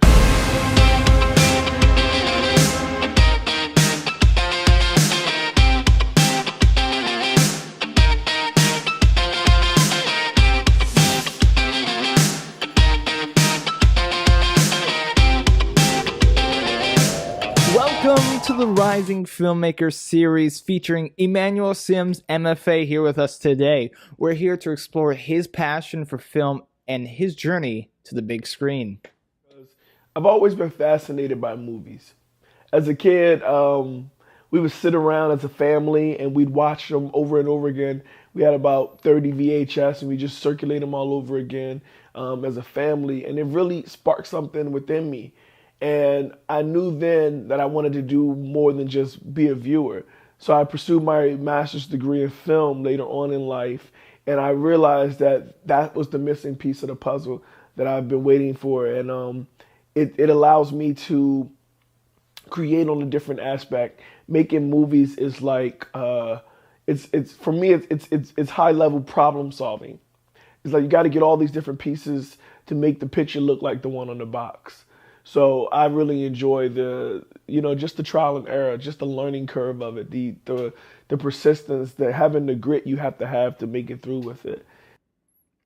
That's incredible. What has been your most rewarding experience as a filmmaker so far? Well, that's easy. Last year, I was able to be a line producer on my first feature film called Love Trap. And this movie starred Khalil Kain, who was in Tupac Shakur's Juice. And it was super exciting for me because I'm like, oh my God. Like, I used to watch him on Girlfriends and like, I'm like getting him water, you know what I'm saying? And we had like these really deep conversations, and like, you know, he knew that I was on a deeper journey for manifestation. He could tell, you know, based off the conversations that we were having. And I just went up and asked him, I'm like, yo, how do you tap in? And, you know, we got into it, and he was like, letting go. When you let go, you're able to really be into your character. And I was like, yo, oh my God. Like, but I literally was like watching him on TV, and now I'm line producing a movie with him in it. So I can't say it gets no better than that. You know what I mean? Why do you think it's so important to have diverse voices represented in the film industry? I think it's very important to have every culture, background, or perspective represented in film. It gives people an opportunity to see themselves on screen. And it's these stories that I believe could spark the decision to actually make real change in the world. So we want to inspire these people, you know, and I think representation is key. That is a great point. As you continue to make films, what message do you hope to spread? I want to inspire people with my films. I want to give them a sense of hope and optimism that if they really do try, that they can receive the outcome. I do believe that fear can come in so many different forms that we don't even notice that it's there. And in times, I want people to know that they can still make it even though they're afraid, even though they're not sure that the outcome's going to come out, but they still pursue it, because everybody that's gotten past that next step knows that the further that you push, the more you find out you can do. So I just want to inspire people to do that, and hopefully we can spark a new generation of creatives. That sounds wonderful. Thank you. Finally, Mr. Emmanuel Sims, what would you say to any aspiring filmmakers out there, such as myself? I would say don't be afraid to take chances.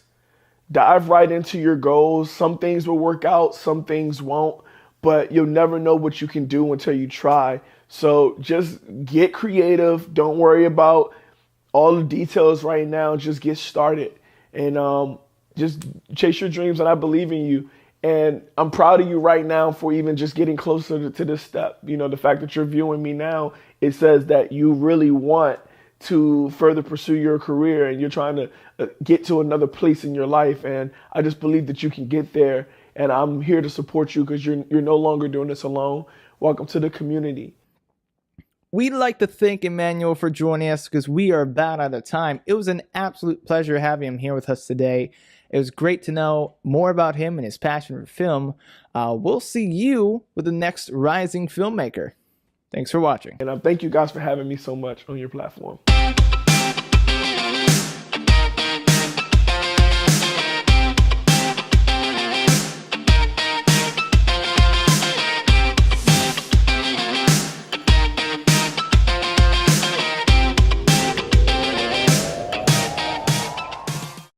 Ways meditation helps depression.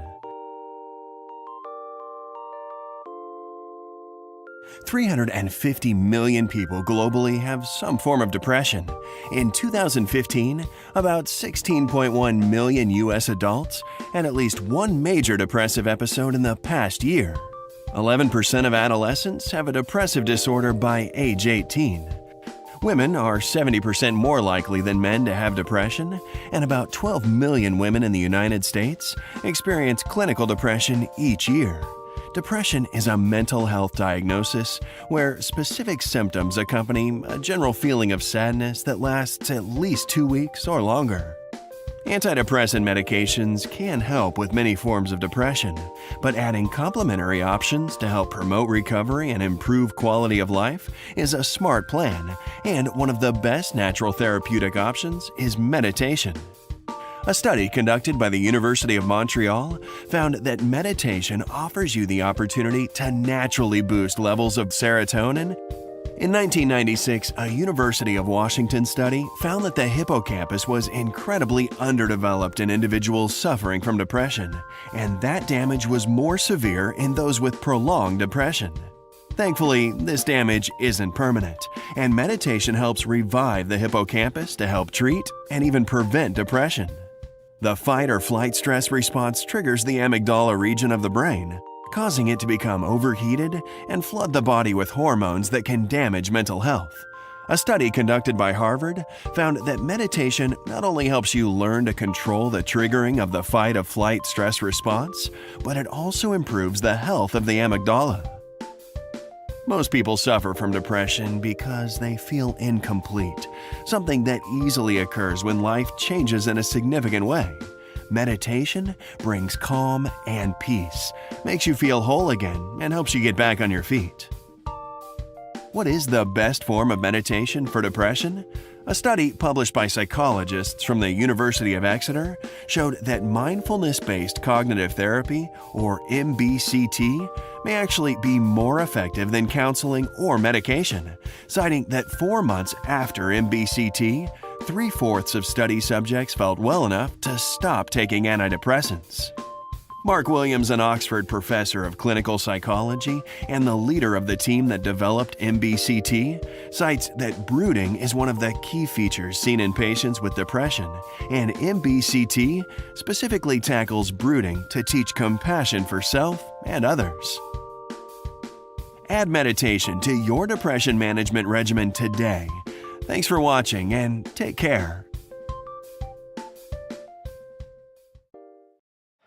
You are not a tanner, you know. But you know, it's all right.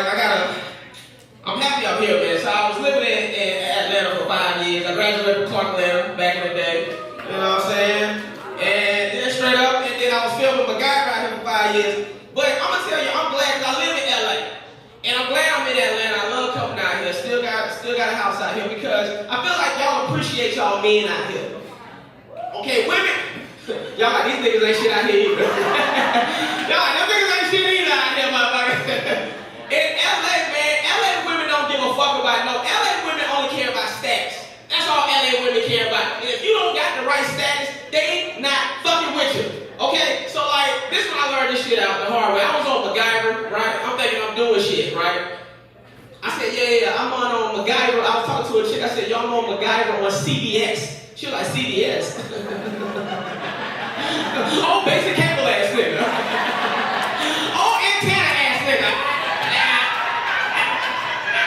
Bad reception. If you're not in that movie, boy, bye. Very disrespectful. Cause see, y'all gotta understand some shit. I'm from Florida, right? I'm originally from Florida. Okay? I'm from St. Petersburg, Florida, okay? In Florida, I'm a hometown hero. Alright? In LA, I ain't shit. Alright, let me tell a girl in Florida I'm on TV. What? You on TV? Oh my goodness, I said if I ever met anybody.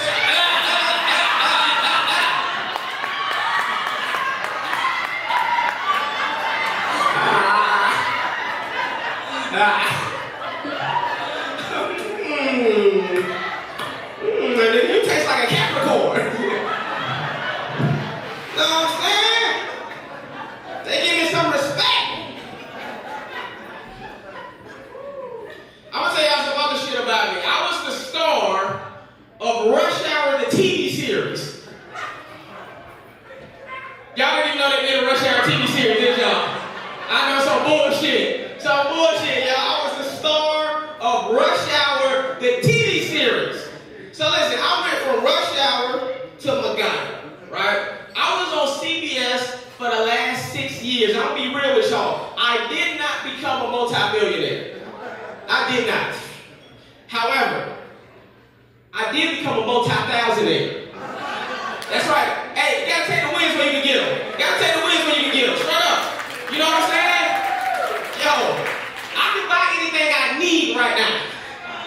spare tires, swipe.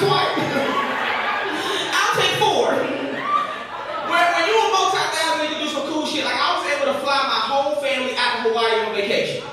Some cool shit to do when you're family, right? You know what I'm saying? I'm flying first class. They flying a coach. But we got there, right?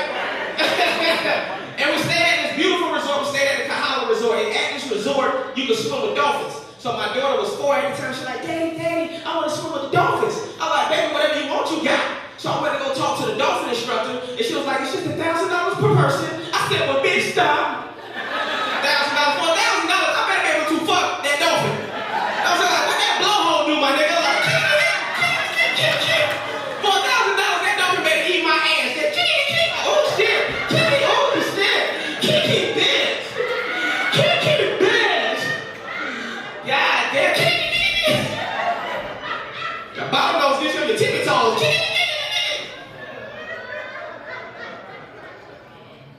That wasn't even the dolphin making that noise. That was me. Damn, Flipper.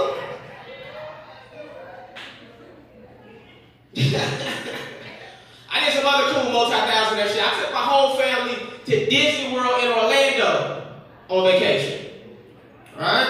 Some cool shit to do for your family. But I did the multi-thousand way. I got us a Disney VIP tour guide. Y'all know about this shit?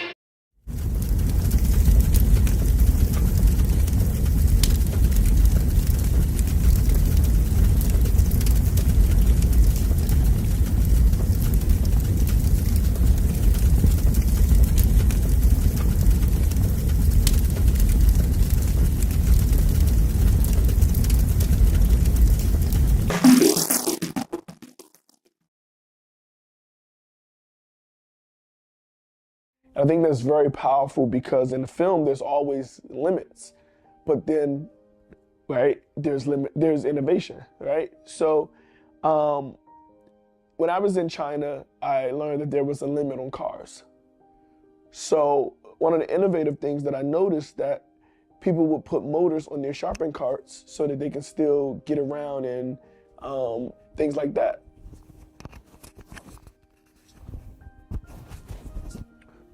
Sorry.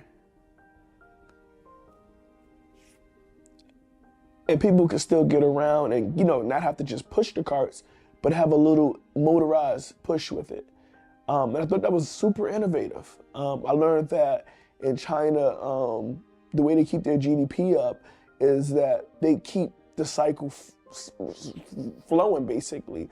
So if they keep the carpenter building, they keep the masonry making the cements or however it works. I may be getting all of this stuff wrong because I honestly got a C in those courses. I started skipping school and being an entrepreneur while I was in China. So whoever came up with these questions, really good questions. But yes, no, I really did learn that as long as you keep the cycle going, as long as you keep oiling the well, as long as you keep working at it, everybody will be able to work. And in film, everybody has an opportunity to work. From pre-production, from idea to post-production and screening and wherever you go with your film, there's an opportunity for everybody in every skill, from sign language to artists who draw paper, to people who do paper mache, to people who style rooms, to people who make music, to people who just, play music. There's so many opportunities for everybody in the industry to work together from every form of art and create this masterpiece.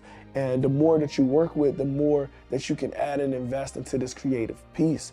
So that's what I learned when I was in China. It's like, when there's limitations, just get innovative. When there's limitations, make innovations. I'm trying to make something round, but whatever. But it's like just keep working, keep redoing, keep the cycle going. And when there's limitations, have innovations. And that's how my Chinese history and economics play into my film and directing for this. I'm innovative. It's gonna work out. That's a good twist after the tears. Thank you, guys. There's a couple of trigger warnings right? There's the whole Hinton Daily. There's dark humor. I wouldn't say that it appeals to a wide audience. It's totally niche. People who've been through stuff, some people find humor in healing. One of their techniques in counseling is humor. It's not like a technique, but it's like a skill that you can add in a session to make, the session go well. It's like you don't got beating a stick up the butt. You can actually laugh and joke with your clients, and y'all can build rapport and, help them get through what they're going through. So there's a lot of dark humor. There's a lot of edgy humor. I wouldn't say that I made it relatable to all audiences, but if you've ever been through something and you've ever been on that edge, I made it for you. And it's gonna be okay. And I love you. So when I first released it, I did get a lot of good feedback. Now there was a lot of, like from my film students and film people, there was a lot of, hey man, you could have did this a little bit better. I'm like, yeah, it's a good movie. Yeah, it could be done better, but how do I make it better? And I needed money. So thank you guys to all my donors. First of all, I want to say thank you to all my executive producers. Thank you to all my associate producers. Thank you to all my assistant producers. Thank you to all my special thanks guys. Thank you guys for sitting. I'm toxic for no reason. I sit and I drown. You should try grounded. And time seems to fly. No fight and no fight. The demons that surround me now. A lot of times we get lost in our head. I'm sad for no reason. Ruminating thoughts. My heart made of stone. The bones they are weak. My tears they are scary. And darkness consumes me now. I'm too far gone to reconcile my haunted past. It's not meditation. I live with this weight now. It's grounded. You don't even gotta close your eyes. With this weight now. I'm too far gone to turn back now. I'll just fight this till light comes around. I'm too far gone. Far gone. How else would you explain the rain? These people around me know nothing about me. I could leave them in a spell. Forget everything. I got so many women problems. My X chromosomes. I try to stay happy, but stuff keeps on happening. You have an idea, a brilliant concept for a movie that has been brewing in your mind. You can see it on the big screen, captivating audiences, leaving a lasting impact. But what now?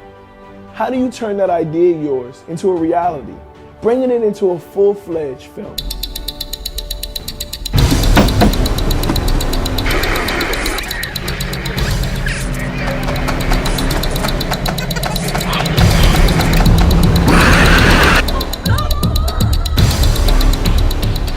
Crazy looking chick on the screen. Get you on that. I got so many women problems. My X chromosomes, they ain't never show up.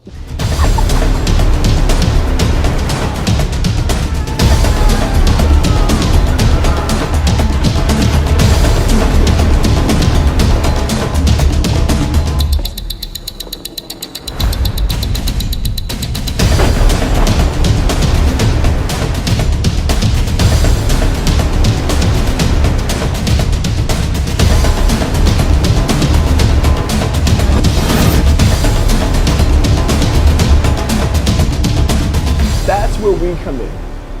We're a team of experienced producers who specialize in turning your ideas into reality. We take your vision and guide you every step of the way, from concept to the screen. And the best part, it won't cost you a dime to learn how we can turn your idea into a motion picture. Schedule your consultation today with our team of expert producers. We'll listen to your ideas, provide guidance on the entire movie-making process, and discuss how we can bring your vision to life. So don't let your movie get stuck living in your head. Take action now and schedule your free consultation with our team. My name is Emmanuel Sims, and I'm here to help you bring your movie to life into the big screen.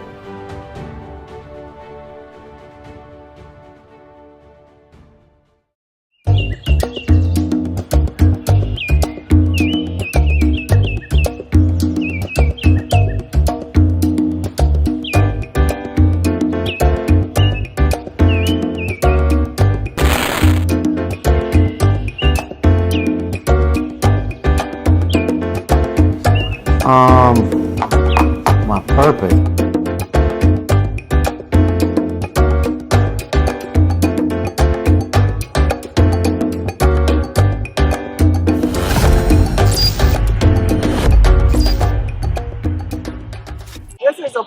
paint, abstract art with acrylic pour painting, the paint already has the medium in it.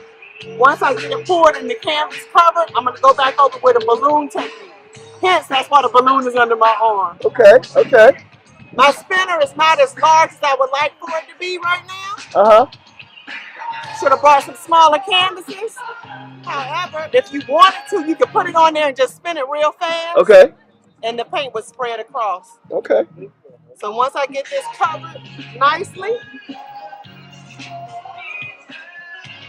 then I'll go ahead and put some more technique to it. Okay. And I am messy, as you can see.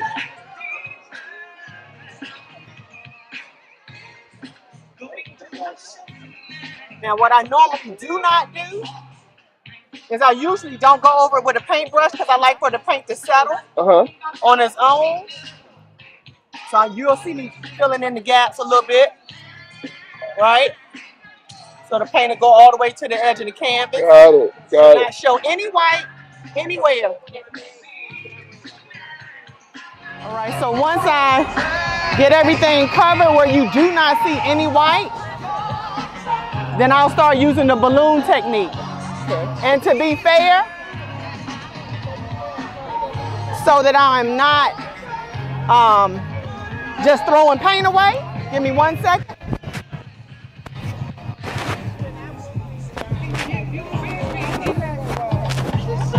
One of the things that as an artist you should always want to make sure happens, your edges should never be white, right? It doesn't take a whole lot.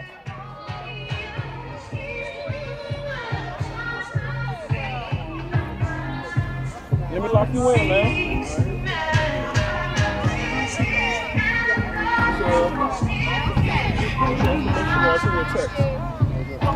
And you let the paint do what it's gonna do.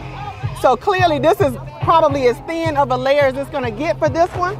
Because as you saw before I put it back down, it wasn't really flowing anymore. All right, now for the balloon technique.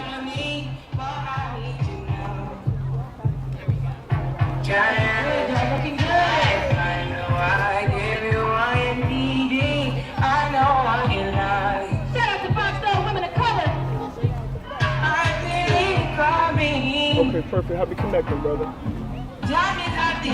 Notice I'm kind of going and staying in the corners with the balloon.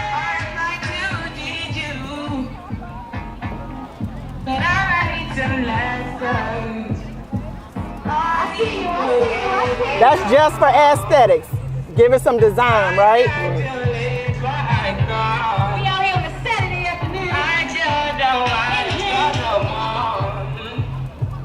And to spread the color across.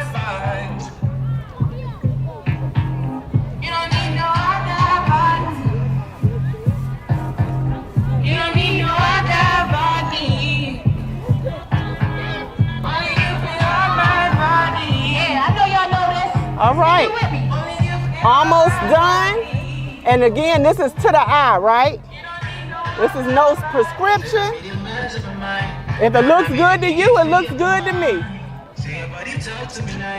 You gotta go with the feeling.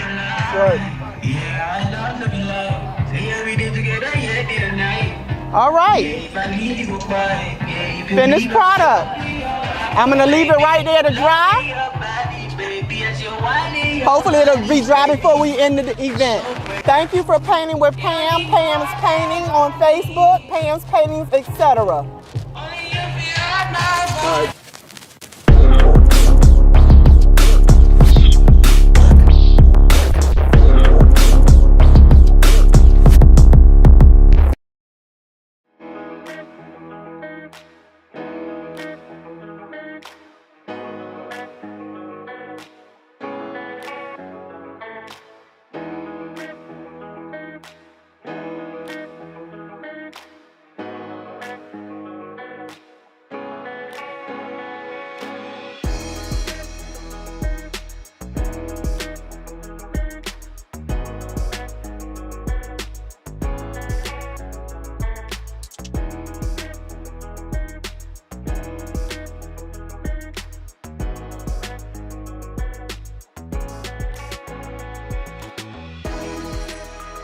Hi, my name is Juan Lee.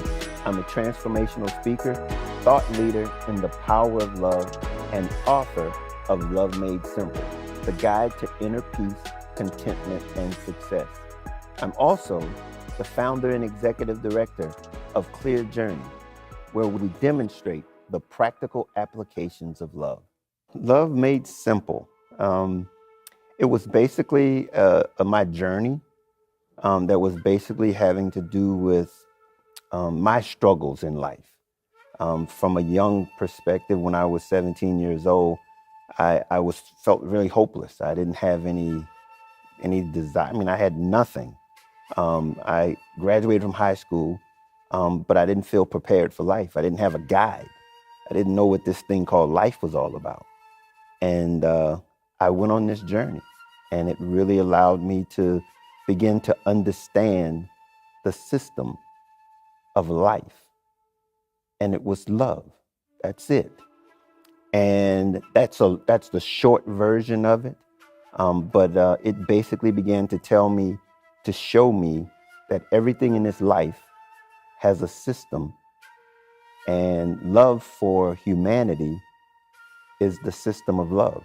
It's just like for myself, it's a journey. And what I've attempted to do is to shorten that journey to make it clear so that as you navigate this experience called life, you will have the tools necessary to be able to live a fulfilling life. And that love is the system that allows us to navigate this experience called life in a manner in which we can reach our goals, reach our potential, and gain fulfillment in this life. And how do you get it? By understanding the attitudes of love.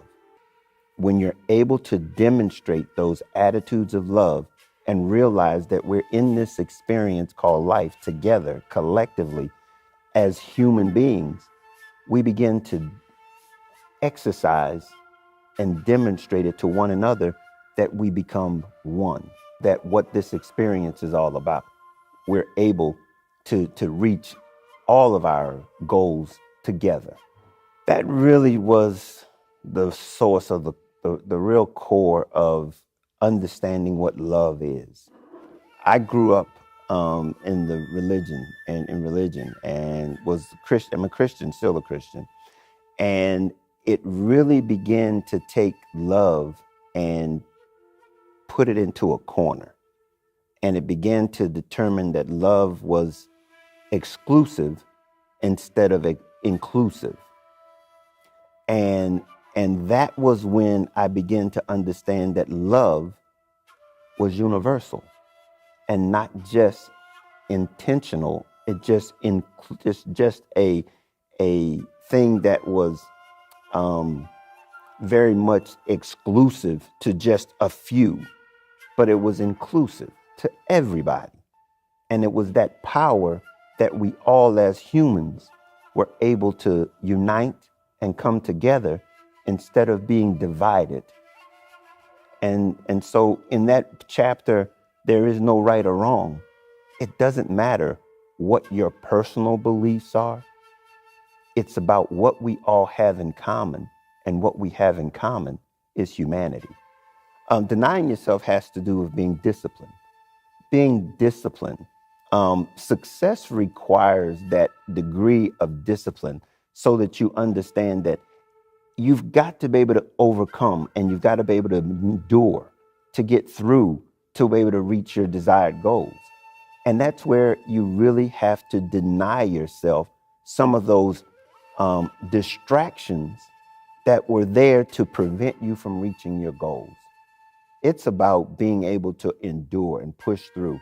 That's very important as it relates to an attitude of love, is that you've got to be able to endure.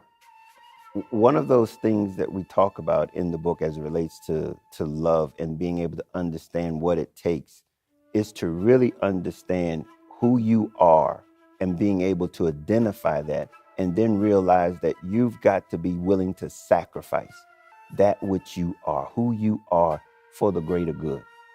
for the greater good. And that's indicative of this thing called life. We're just passing through this thing. And when we're passing through, that means that the bigger picture is humanity. It's the generations to come. It's what we have to invest. And so we've got to realize we've got to pick it up. We've got to move on. We've got to be able to, no matter what the situation is, we've got to proceed and continue, no matter what it takes. Forgiveness is something that we all have to be able to allow ourselves the ability to forgive, okay? Because we've got to realize that forgiveness is not for the person who's offended you, okay? Forgiveness is for the person who was offended, okay?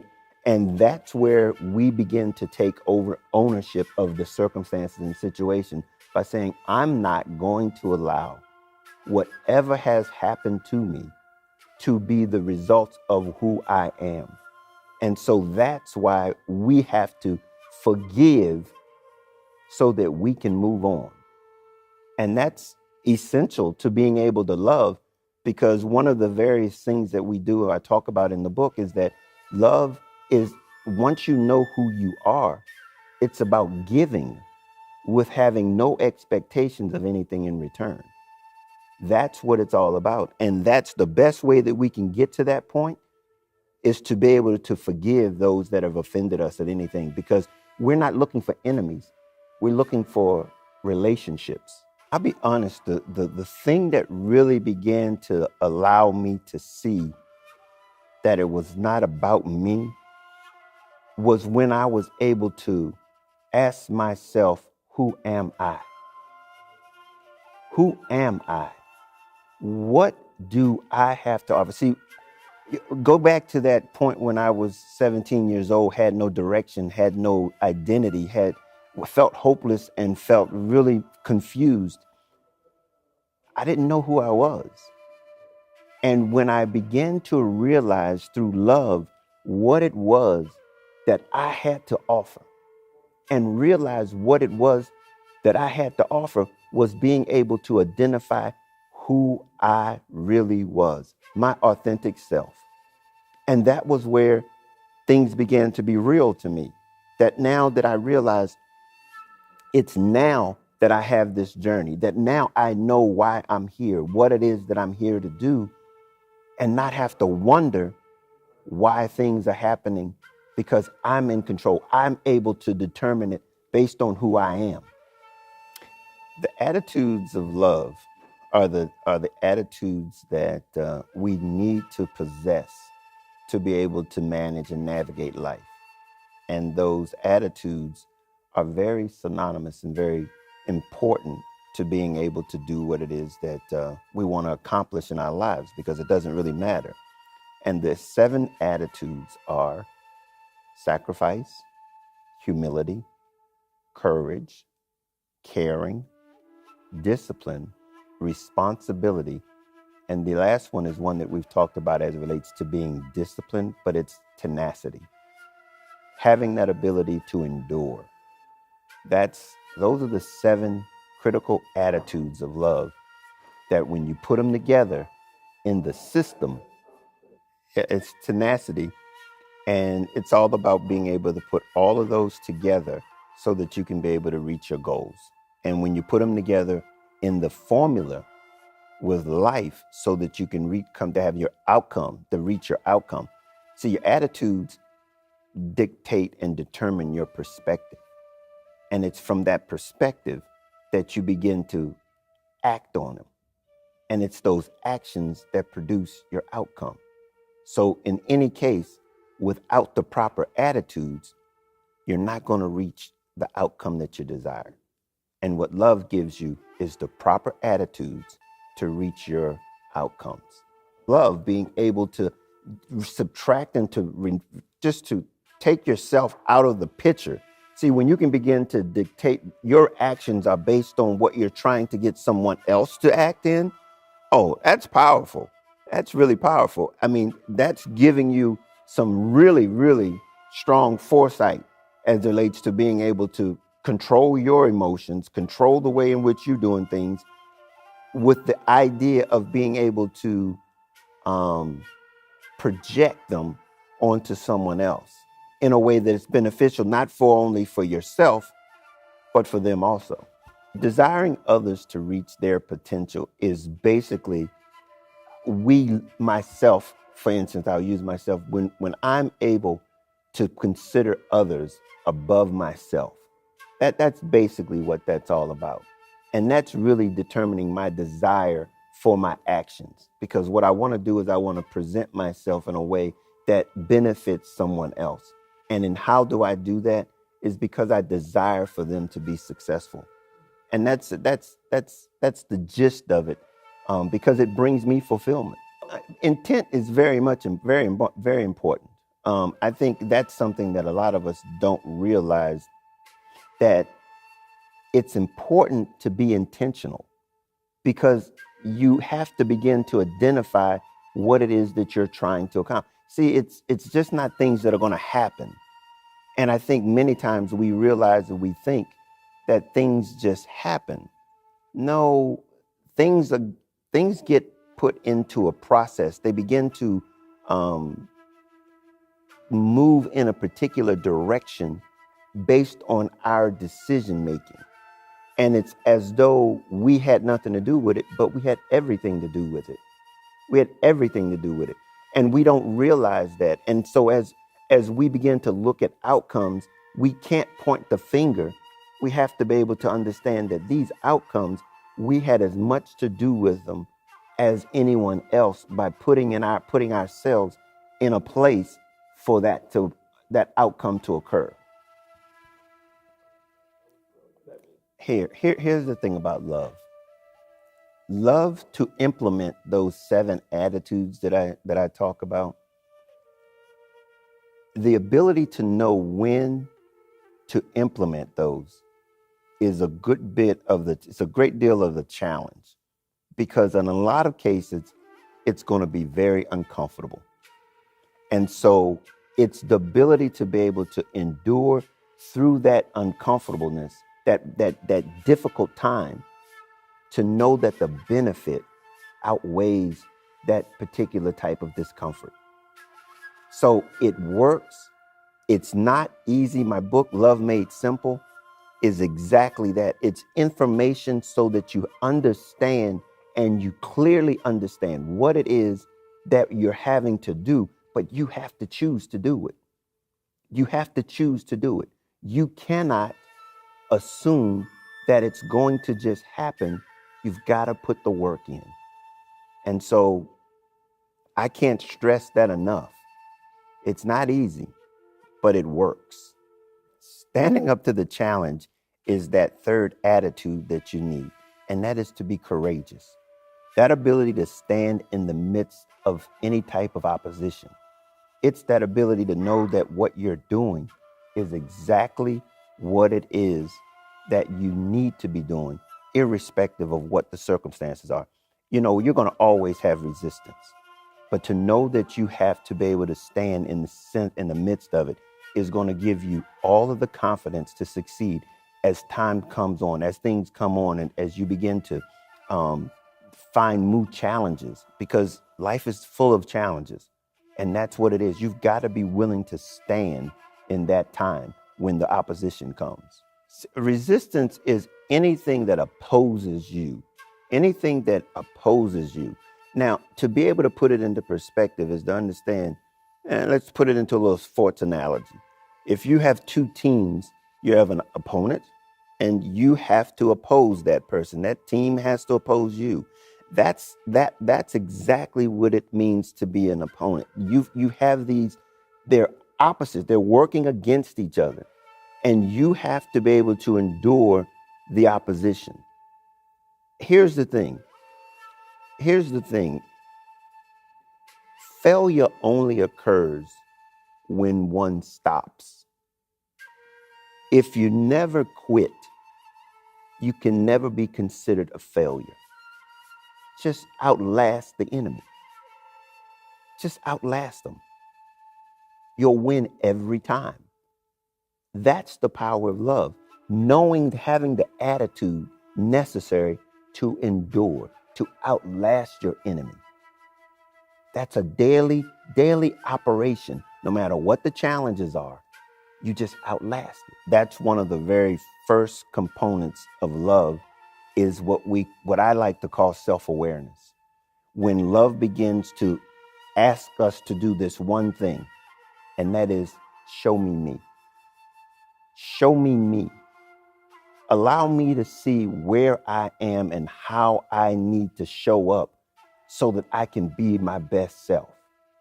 And that's not always easy. That means that you've got to go in and do some work. You've got to go in and find the things that you don't like about yourself and be honest, brutally honest about that. And in many cases, it's going to turn over some things that you've been suppressing for some time. And so when I say, it's not easy, this is exactly the thing that I'm talking about. Love made simple, but it means that you got to get in there to do the work. And here's the thing, know that you need to go in and do that work so that you can be your best self. One of the things that I like to stress is that we all have weaknesses. And because we all have weaknesses, that we have to understand that our greatest potential is on the other side of that weakness. And for us to be able to get to the other side of that weakness is that we have to be content with who we are. We've got to know who we are, accept who we are, develop who we are so that we can give who we are. That's the important part about knowing self and that self-awareness that I referred to. From the perspective of love, and when I'm able to possess it, then everyone can count on me. Because if I'm operating out of the attitudes of love, you can count on me. That's what we're in this thing to do. We're in this thing together. And for each one of us to be able to possess these characteristics, we know that we connect to one another. And when you know that I'm here for you, and I know that you're here for me, you can count on me. We're in this thing together. And that's what that's all about. It's about knowing we are here together and that there's nothing that I don't have that you need that I don't have to give. That's it. That's why we're here. It's to give our best to one another. The framework for life is the family. The family sets the foundation. It gives us the perspective that we need to be able to navigate life. And when it's successful, it has a tendency to reproduce success. When it's unsuccessful, it reproduces unsuccessful children, connections, and we wonder how we go from generation to generation in the same similitude. It's because of the family. We all have one. We didn't get here outside of one. And so we have to understand the value of that family and what it's intended to do. It's not just to put a roof over your head, put some food in your stomach and some food and some clothes on your back.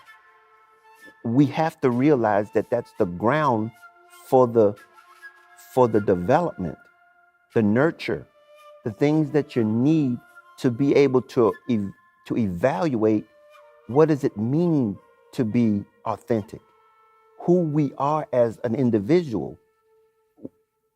It is the most important part of our journey, and is the biggest thing that for most of us it's missing. And because of it, we look at our society today and we wonder why it's the way it is. We've got to begin to take it serious. It's just not about me. See, parenting is essential for the development and the nurturing of the generations to come.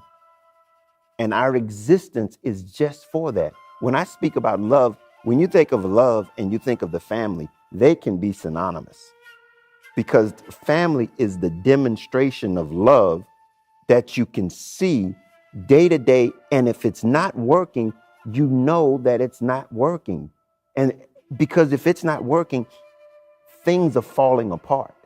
Things are not, they just don't work the way they're supposed to work. One thing that I want to do, and I want to interject here, and some people don't really realize this, is that love demonstrates one's motivation. Love is an action, and it demonstrates a motivation.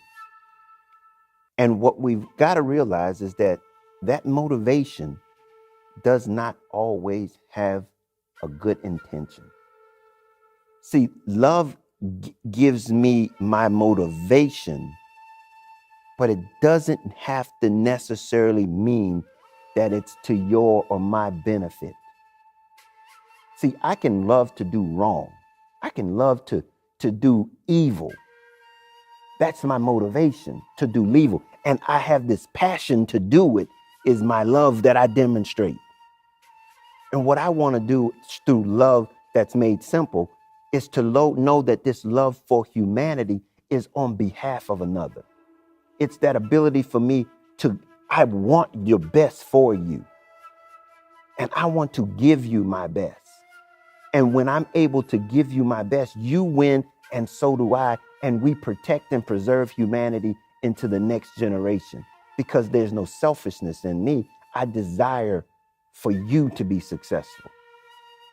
So that's very important, that we understand that love has so many misconceptions, so many confusing components, because we've allowed people to use it in ways that is selfish in nature.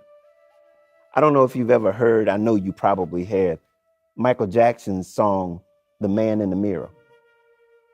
And he talked about, I remember that selfish kind of love. See, those are the things that we've been learning and growing. And he was saying, if you really want to make a difference, you start with the man in the mirror.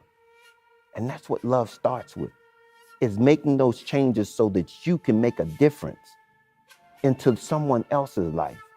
And that's what this connection, this love is all about. It's to connect us one together so that we can be successful. And so it's easier to follow in the footsteps of the foundation is laid than to break out in rank and to pave your own path. That's true. At the same time, what Love Made Simple is about is understanding you have the right to pave your own, to blaze your own course. You have your right to blaze your own course. And that's essential to understand. It's easy to keep following in the direction that you've been going in, but it takes work and strength to blaze your own path. In the land of the free, have an opportunity to blaze your own path. What about America? What about America? What about America is, it's taken from the perspective of the challenges that we have in America, racial tension that we have in America, and that no matter what side of that coin you're on, that we've all got to make a change. We've all got to make a change. We cannot continue to be the oppressor and the victim. It's just not going to work. If I've been oppressed all my life, I have a history with being oppressed. If I've been an oppressor all my life, I have a history with being an oppressor. And in either case, no one can say that there's anything that I can't make it through what I've been through, because I have. It's been there, however difficult it might have been, we made it through. On either side, however grandiose it was, they made it through to this point. And I can't hold those that were grandiose at fault for those who had it difficult to go through as much as it was as I'm complaining for those who had it difficult to go through because I had it grandiosely. We've got to change our perspective as it relates to what it is that we want America to be. And I think until we recognize what it is that we want America to be and not base it on what we thought America was or was supposed to be, we're going to continue to challenge, to struggle in this experience or this experiment called America. We're in a very difficult place. And since the time I wrote the book, we've gotten worse and worse and worse. And the only thing that's going to change it is love. Expectations are things that really, for the most part, causes us to feel, to be honest with you, defeated, because we're having expectations that are unrealistic. So the best thing that we can do is to be able to realize and recognize who we are and accept people for who they are. Not being able to sit back and want something that we want for ourselves from someone else. I think that's probably the very difficult thing that many of us struggle with when it comes to relationships. When we have preconceived expectations without the other one's knowledge or understanding that you have them. And so we've got to learn to realize that, hey, no, we've got to be able to look and see, and what we see is what's real. That is what it is. And we can't make anybody or change anybody to be anything other than what they present. That's what unrealistic expectations will leave you disappointed and alone. Well, that's it. There is no need to quit or surrender. I mean, again, we have to realize that this life experience is temporary. And I'm in it to win it from the beginning to the end. And we've got to understand that what we're here to do is to invest into humanity for the ability to preserve and protect it for the next generation. So I can't give up. I'm in it to win it and to stay until it's over. I can't say that enough. We've got to be able to have that ability to want to never give up. We can't give up. We give up. Remember, you don't fail until you quit, till you stop. If you never quit or stop, you never fail. Would I ever run for president? Would I ever run for president? I would really never, ever run for president. It's political. And the thing about it is that I think that one of the bigger reasons that oversight and politics, it perpetuates division. And until we recognize that that's what's happening and realize that, okay, governance is a business. It's a business, governance. And politics is what they use to call it, to persuade engagement into this business. And it's about power. And if we, the people, aren't engaged in it, that's all they want to do, is to divide us so that they can take the least amount of us and control all of us.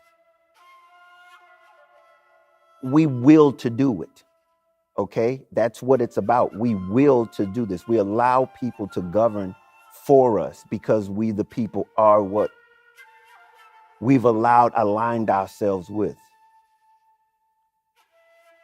But we've got a lot of work to do if we want it to be representative of a United States of America. I think we're struggling with that right now. whole reason for me to write the book, because of the confusion surrounding what love has been projected as being in it, and it's been so much, it's been cheapened.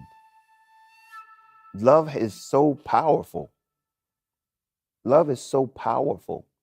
And when we've been duped, we've been lied to, we've been deceived, and the people that we thought were teaching us with sincerity and truth had their own agendas, and they made love exclusive and not inclusive, and then put boundaries around it, and it's liberating. I wrote the book to free people, to give us the opportunity to know that there's another way, without any expectations, without any, just sincerity. That's all it is. There's nothing in it other than to share, to give, opportunity, give you everything that you need to navigate this experience called life, and to reach your potential, and to be and have this fulfilling experience called life. That's it. The thing about it is that people are fighting against this illumination. They're fighting against it because it seems like it's like outside of the box. And so I'm really beginning to say, hey, there's another option here. And it starts with your attitude. You have the power to change the way you view this experience called life. You control it. And people realize that no one has to be in control of this experience that you have. And so I just hope that people are able to experience something new and live a life that really depicts who they personally are. Each and every one of us are unique. We are an original, never to be created again, to be invested into humanity for eternity. You ever seen The Matrix? Mm-hmm. We all are the one. Mm-hmm. And I was sitting there looking at you, and I'm like, well, he's the one. Mm-hmm. But I'm like, yo, we all the one. But you're the one. Yeah, it's the fact of the matter is that we all are the one, and we all have that uniqueness that we all need. Each and every one of us need each other. The truth is in the light. Yeah, literally. Literally. Hey, that saying, that chapter came from something my dad used to always say. And he used to always say, the truth is in the light. And it's really basically that simple. It's what you present. So what you present. People see you, and that's who you are. And it's nothing that you can say that can change your actions. Your actions speak volumes. This is something I like to share with parents specifically, because, parents have the tendency to say what they should do, what children should do, but their actions contradict what it is they say they should do. My dad was always one to say, do what I say, not what I do. I love my dad.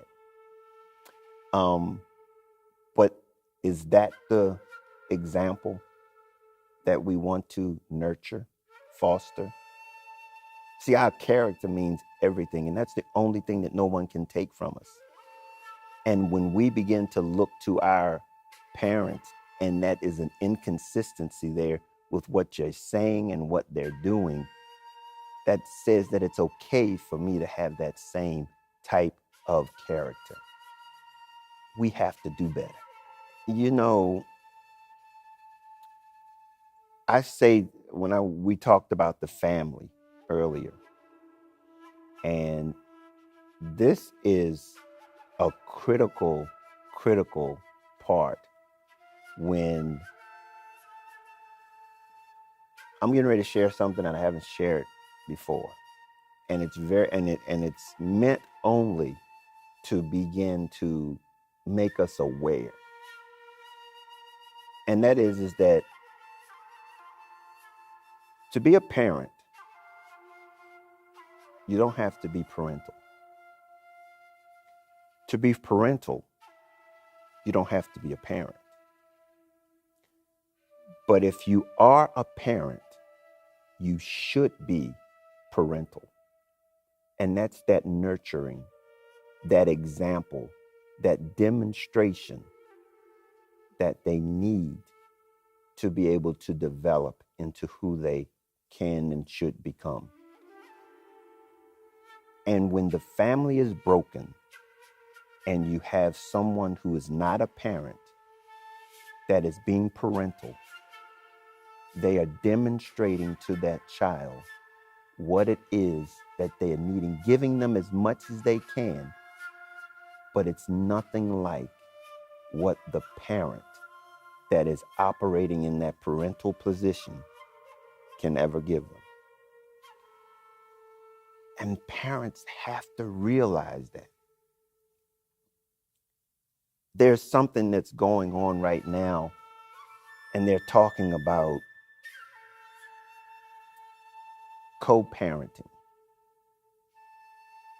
I had a young man tell me that he grew up in that co-parenting environment. And he was like, I love my parents.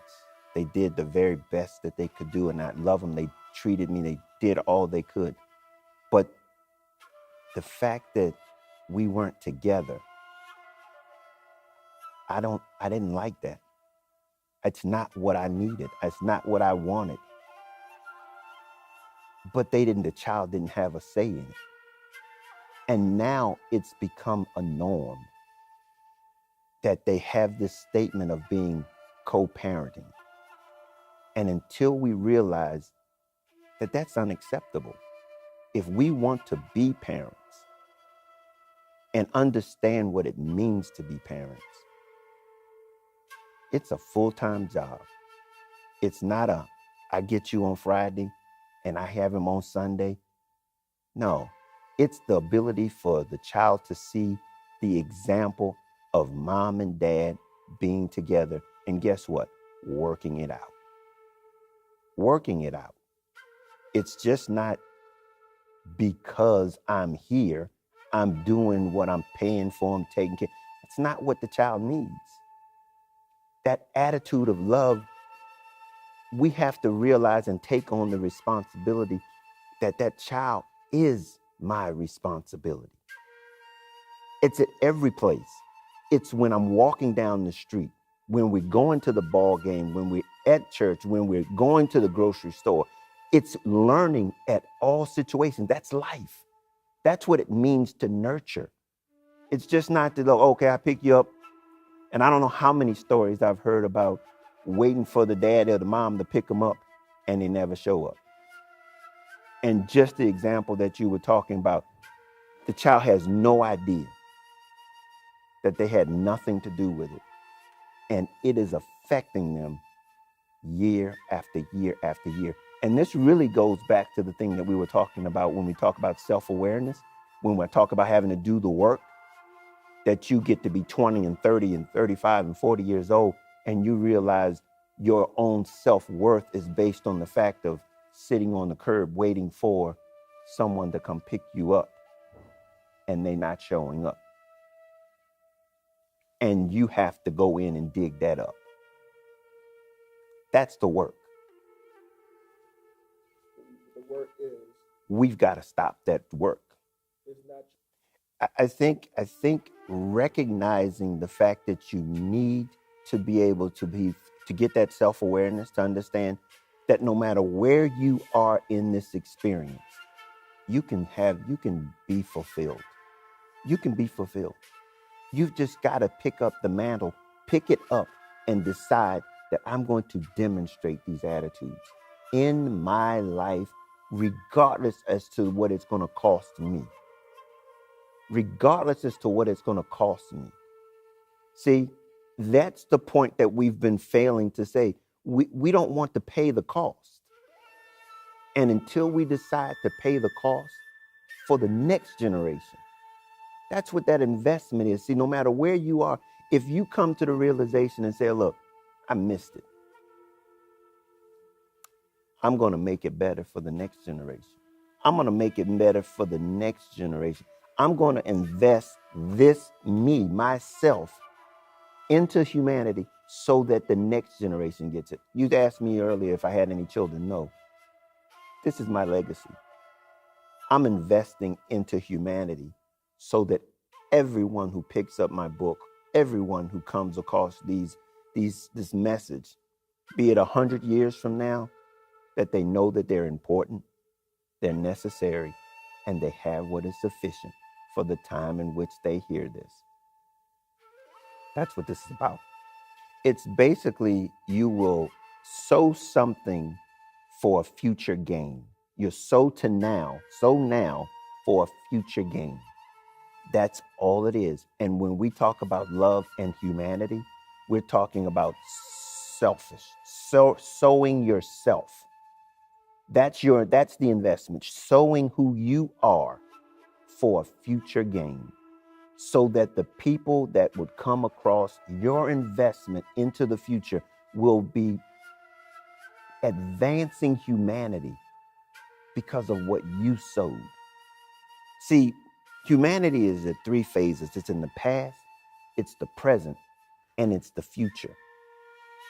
But the only time that you get to invest in it is in the present.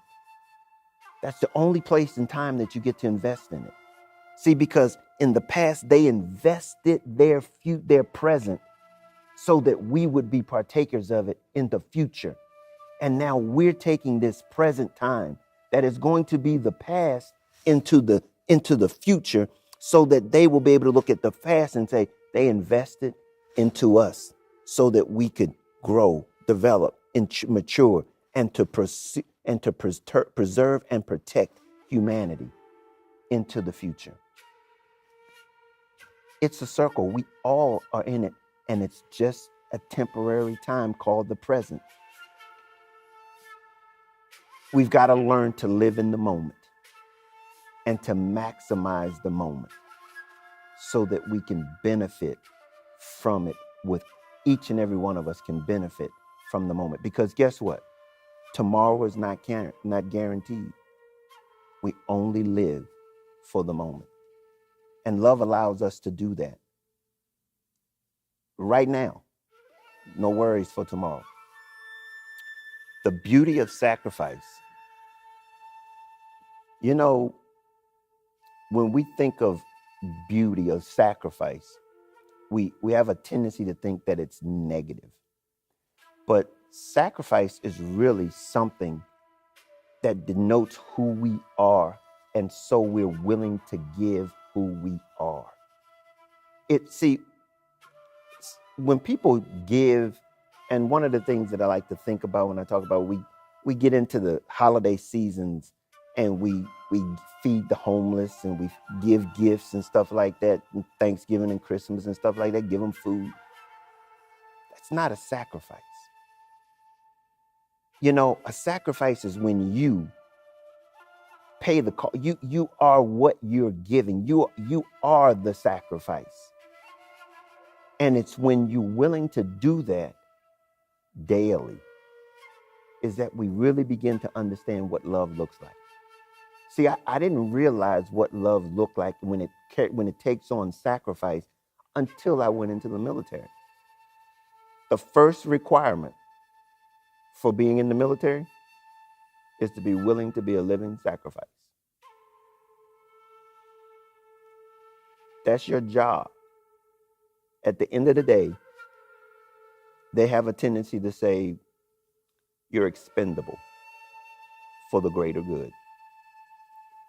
That's what we want to be. We want to be that sacrifice for the greater good. That's what love is that ability to demonstrate that daily. when you're not aware, when you're not concerned about what someone else thinks about what it is you're doing, enough is enough. It's knowing that what you have to offer, you've got everything that you need, and nobody can intimidate you based on what it is that you have. I'm content. I have enough. I don't need more than, I don't have to be compared to anyone. You know, it's amazing because I believe, someone who goes after their passion, someone who really knows themselves and knows what it is that makes them smile, makes them feel good, makes them have that place where they're content, they have their needs met, they feel successful. These are things that are internal.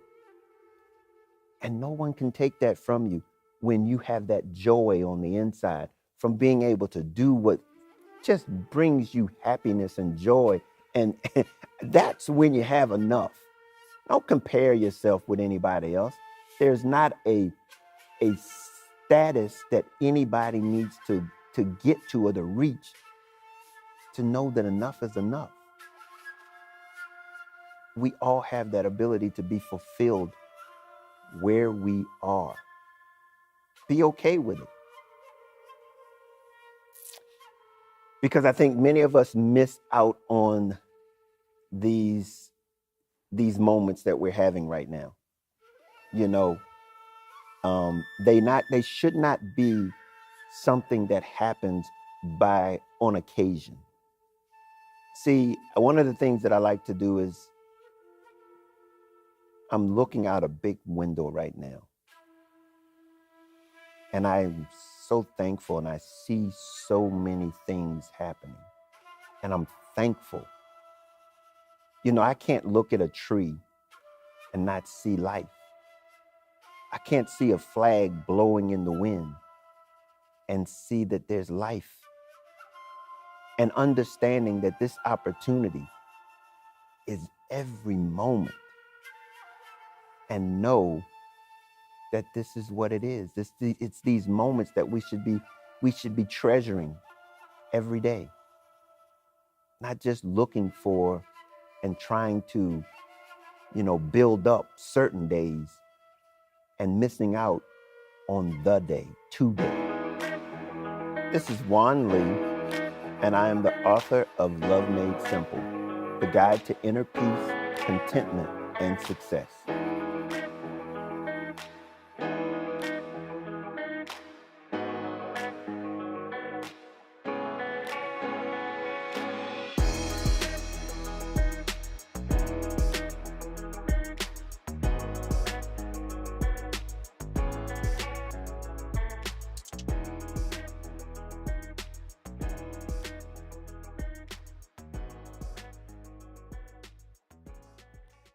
You got to realize a lot of us 30 and 40 years old haven't been willing to get our feet wet yet.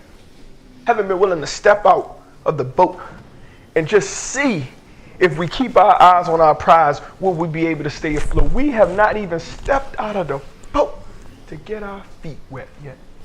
Somebody turn to your neighbor and say, this nigga don't know me. How the fuck he know what's going on in my house? Making every reason and excuse why not to leap. Oh, but there's so many things down there that I could fall on. What if I don't even land on my feet? What if I fall on my face? What if I can't get back up? All valid facts. But what if you can? What if your genius has been sending you the friends that you've been asking for, but you've been pushing them away because they're not like the type of people that you used to? Or they don't make you feel the way you used to? Or they just different, they weird. But that's the friend that you might need. How many times do you need to be reminded of something that you love before you go get it? Well, let me guess. The kids, the house, the bills, the job, the family members, all while you refuse to chase your dream. While you refuse to be who you are. I don't know how they're going to look at me. They're not going to accept me. They're going to turn their nose up at me. They're not going to make me feel good. Fear. It'll get you every time. It will get you every time. Fear will get you every time. There was a dude in the Bible, when he stepped out on the boat, he was good. All the way till he took his eyes off the prize. I can't jump right now. There's so many things down there. I could fall on my face. What's your prize? Go get your feet wet. Go make mistakes. Go fall. I want you to know that it's not too late. And it never will be too late. I believe what you do most is what you do best. And if I wanted to go into the NBA right now, if that was something I wanted to do, I could do it. Because I believe that. And I think if I work hard, if I dribble every day, if I play ball every day, I can go into the NBA. So can you. That's very difficult. The chances are slim. Will it happen? Probably not. But can it? Of course it can. Of course it can. And that's the powerful part about it, that it can. Stephen Pressfield. Resistance is coming to kill you.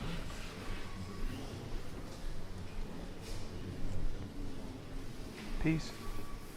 For all the people who eat plant-based stuff, I don't want to offend you and call you by the wrong name. And then you're like, oh no, I'm not classified as a... So, this one's for you. Come back to the Struggle Cook Show. Welcome back to the Struggle Cook Show.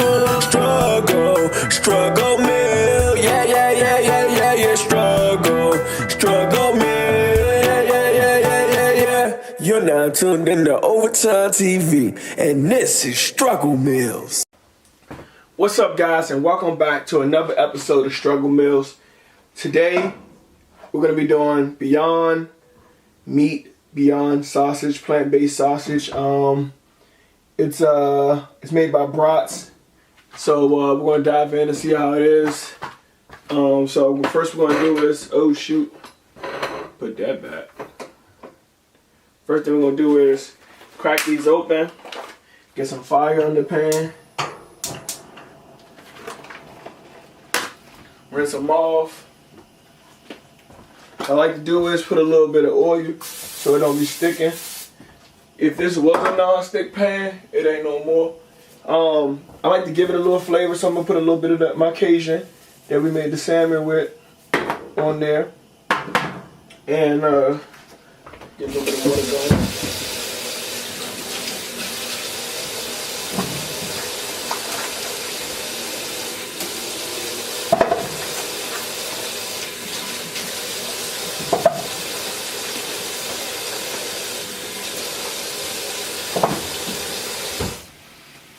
Now, there's a couple of ways that we could probably go with these. Let's season the top end. You know,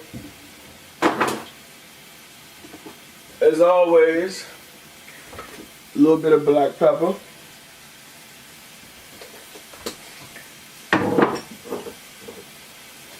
Some oregano.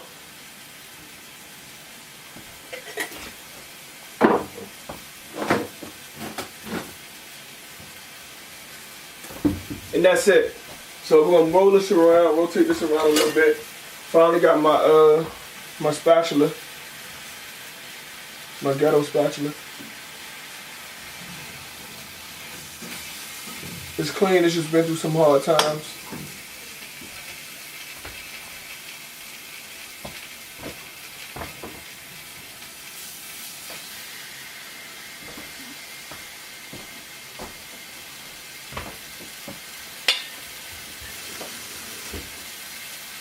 You can do, add a little water so it get a little steam around it. And if I can find one of those clear lid things, I'll be fine.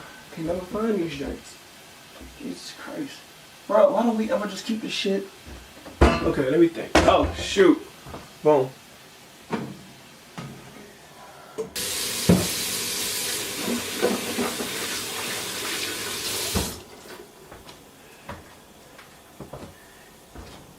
And you know, I want to put a little. I want like, 'cause, you know, I ain't really made nothing else to go with this, so I wanna put some greens on this side.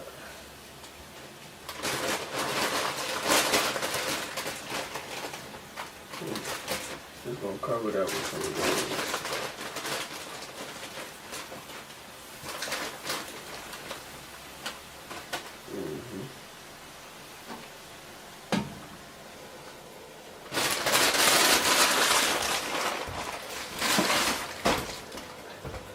Plant-based, now it's plant-topped. The bread, we're gonna put those, I went and got some specific, we got some hot dog buns, but I got some specific potato buns for this episode. These joints right here from Giant Potato Hot Dog Rolls.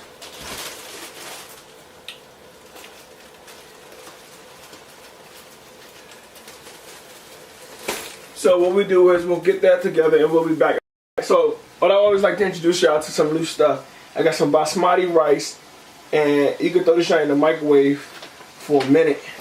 So they say just tear it open about an inch, might be more than an inch. Put it in the microwave standing up. How long did it say? It said a minute, 90 seconds. And I don't know exactly what I'm gonna do with this, but I know I wanted some rice, and I had these plant-based sausages on my heart. But yeah, they doing their thing. It smells so good. I'm trying to do this without flipping the damn pan around.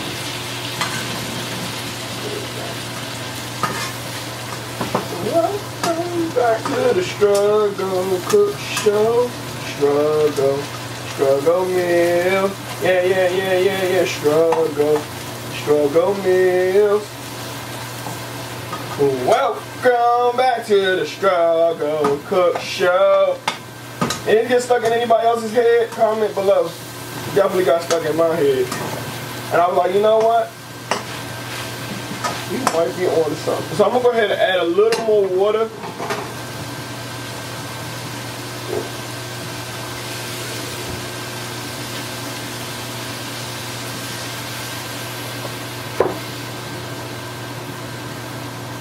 And since I didn't get a chance to season the kale at all, just put a little sprinkle of salt. I don't know where my new salt at. They hid the new salt, so we're gonna have to use the old salt. That shit got that joint open. You know, black people, we knock the teeth out that motherfucker. Alright, cool. That's all it's gonna get. That rice look like it sound like it's done.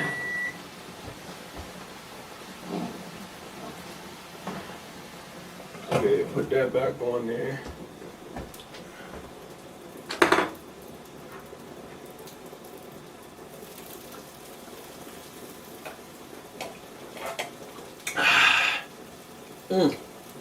Here's some of that Kool-Aid. What flavor? Great. Ooh. Wasn't ready yet. Yeah. So, probably gonna take this kale out real quick.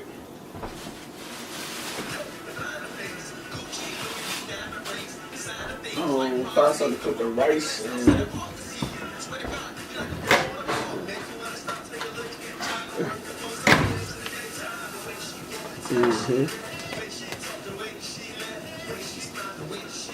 Let's see if I can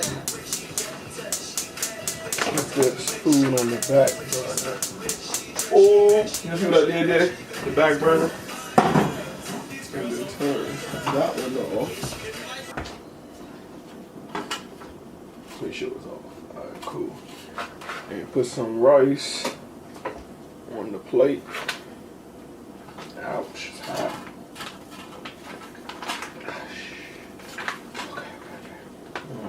You want some rice?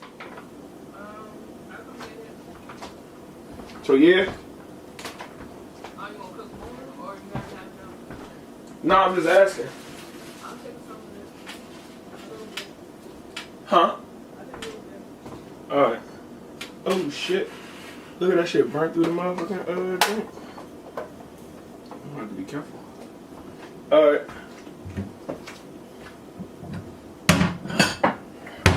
So I got the rice on there. I'll just take some of this and put it in this bowl because I don't know what I'm doing per se with this, but I don't feel like the last episode y'all really got to get a meal. So I'm gonna turn that down. Move that. Like y'all, I forgot to put the whatchamacallit in the shot. Just throw some kale on top of there. You want kale too? See, I like my kale just like this. Just like my spinach. Nice and soggy.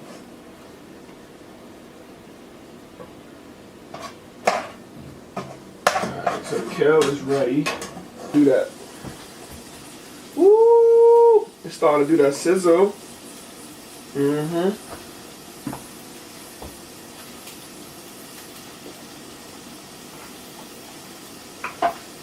Alright, so right now, let me see the little thing. What the little thing?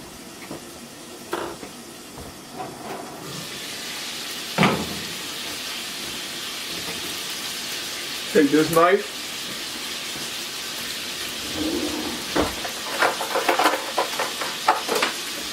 And this baby fork.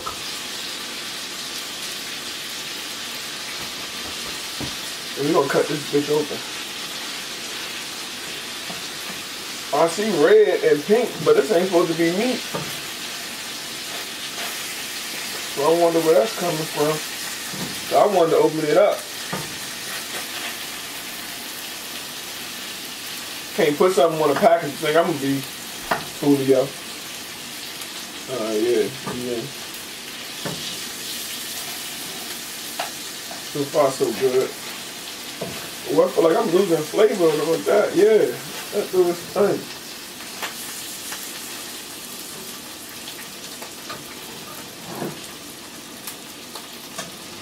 Let's get a little taste of that. Let me see. That's that tastes like. A little bit of that. Don't mind if I do. Oh, yeah. Yeah.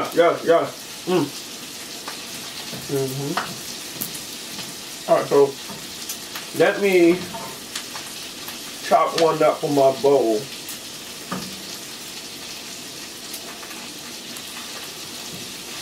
It's hot.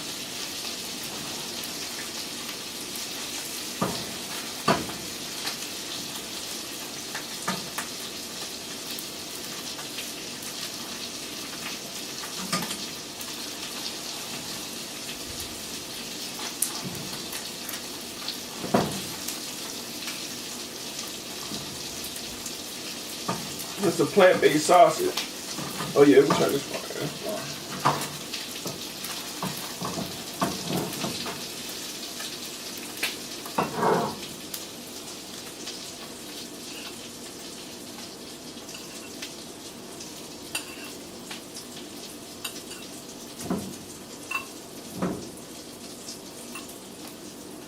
Alright, so that's one meal. Right? Boom. One meal. Second meal was the original meal. And I'm sorry, I got a little derailed. I was getting into it. Oh man, we breaking the buns up. That's how you, it's that good shit. Alright.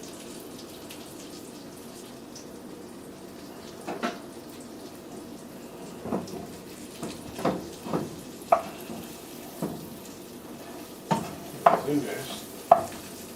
Some more, what you call it? More butter.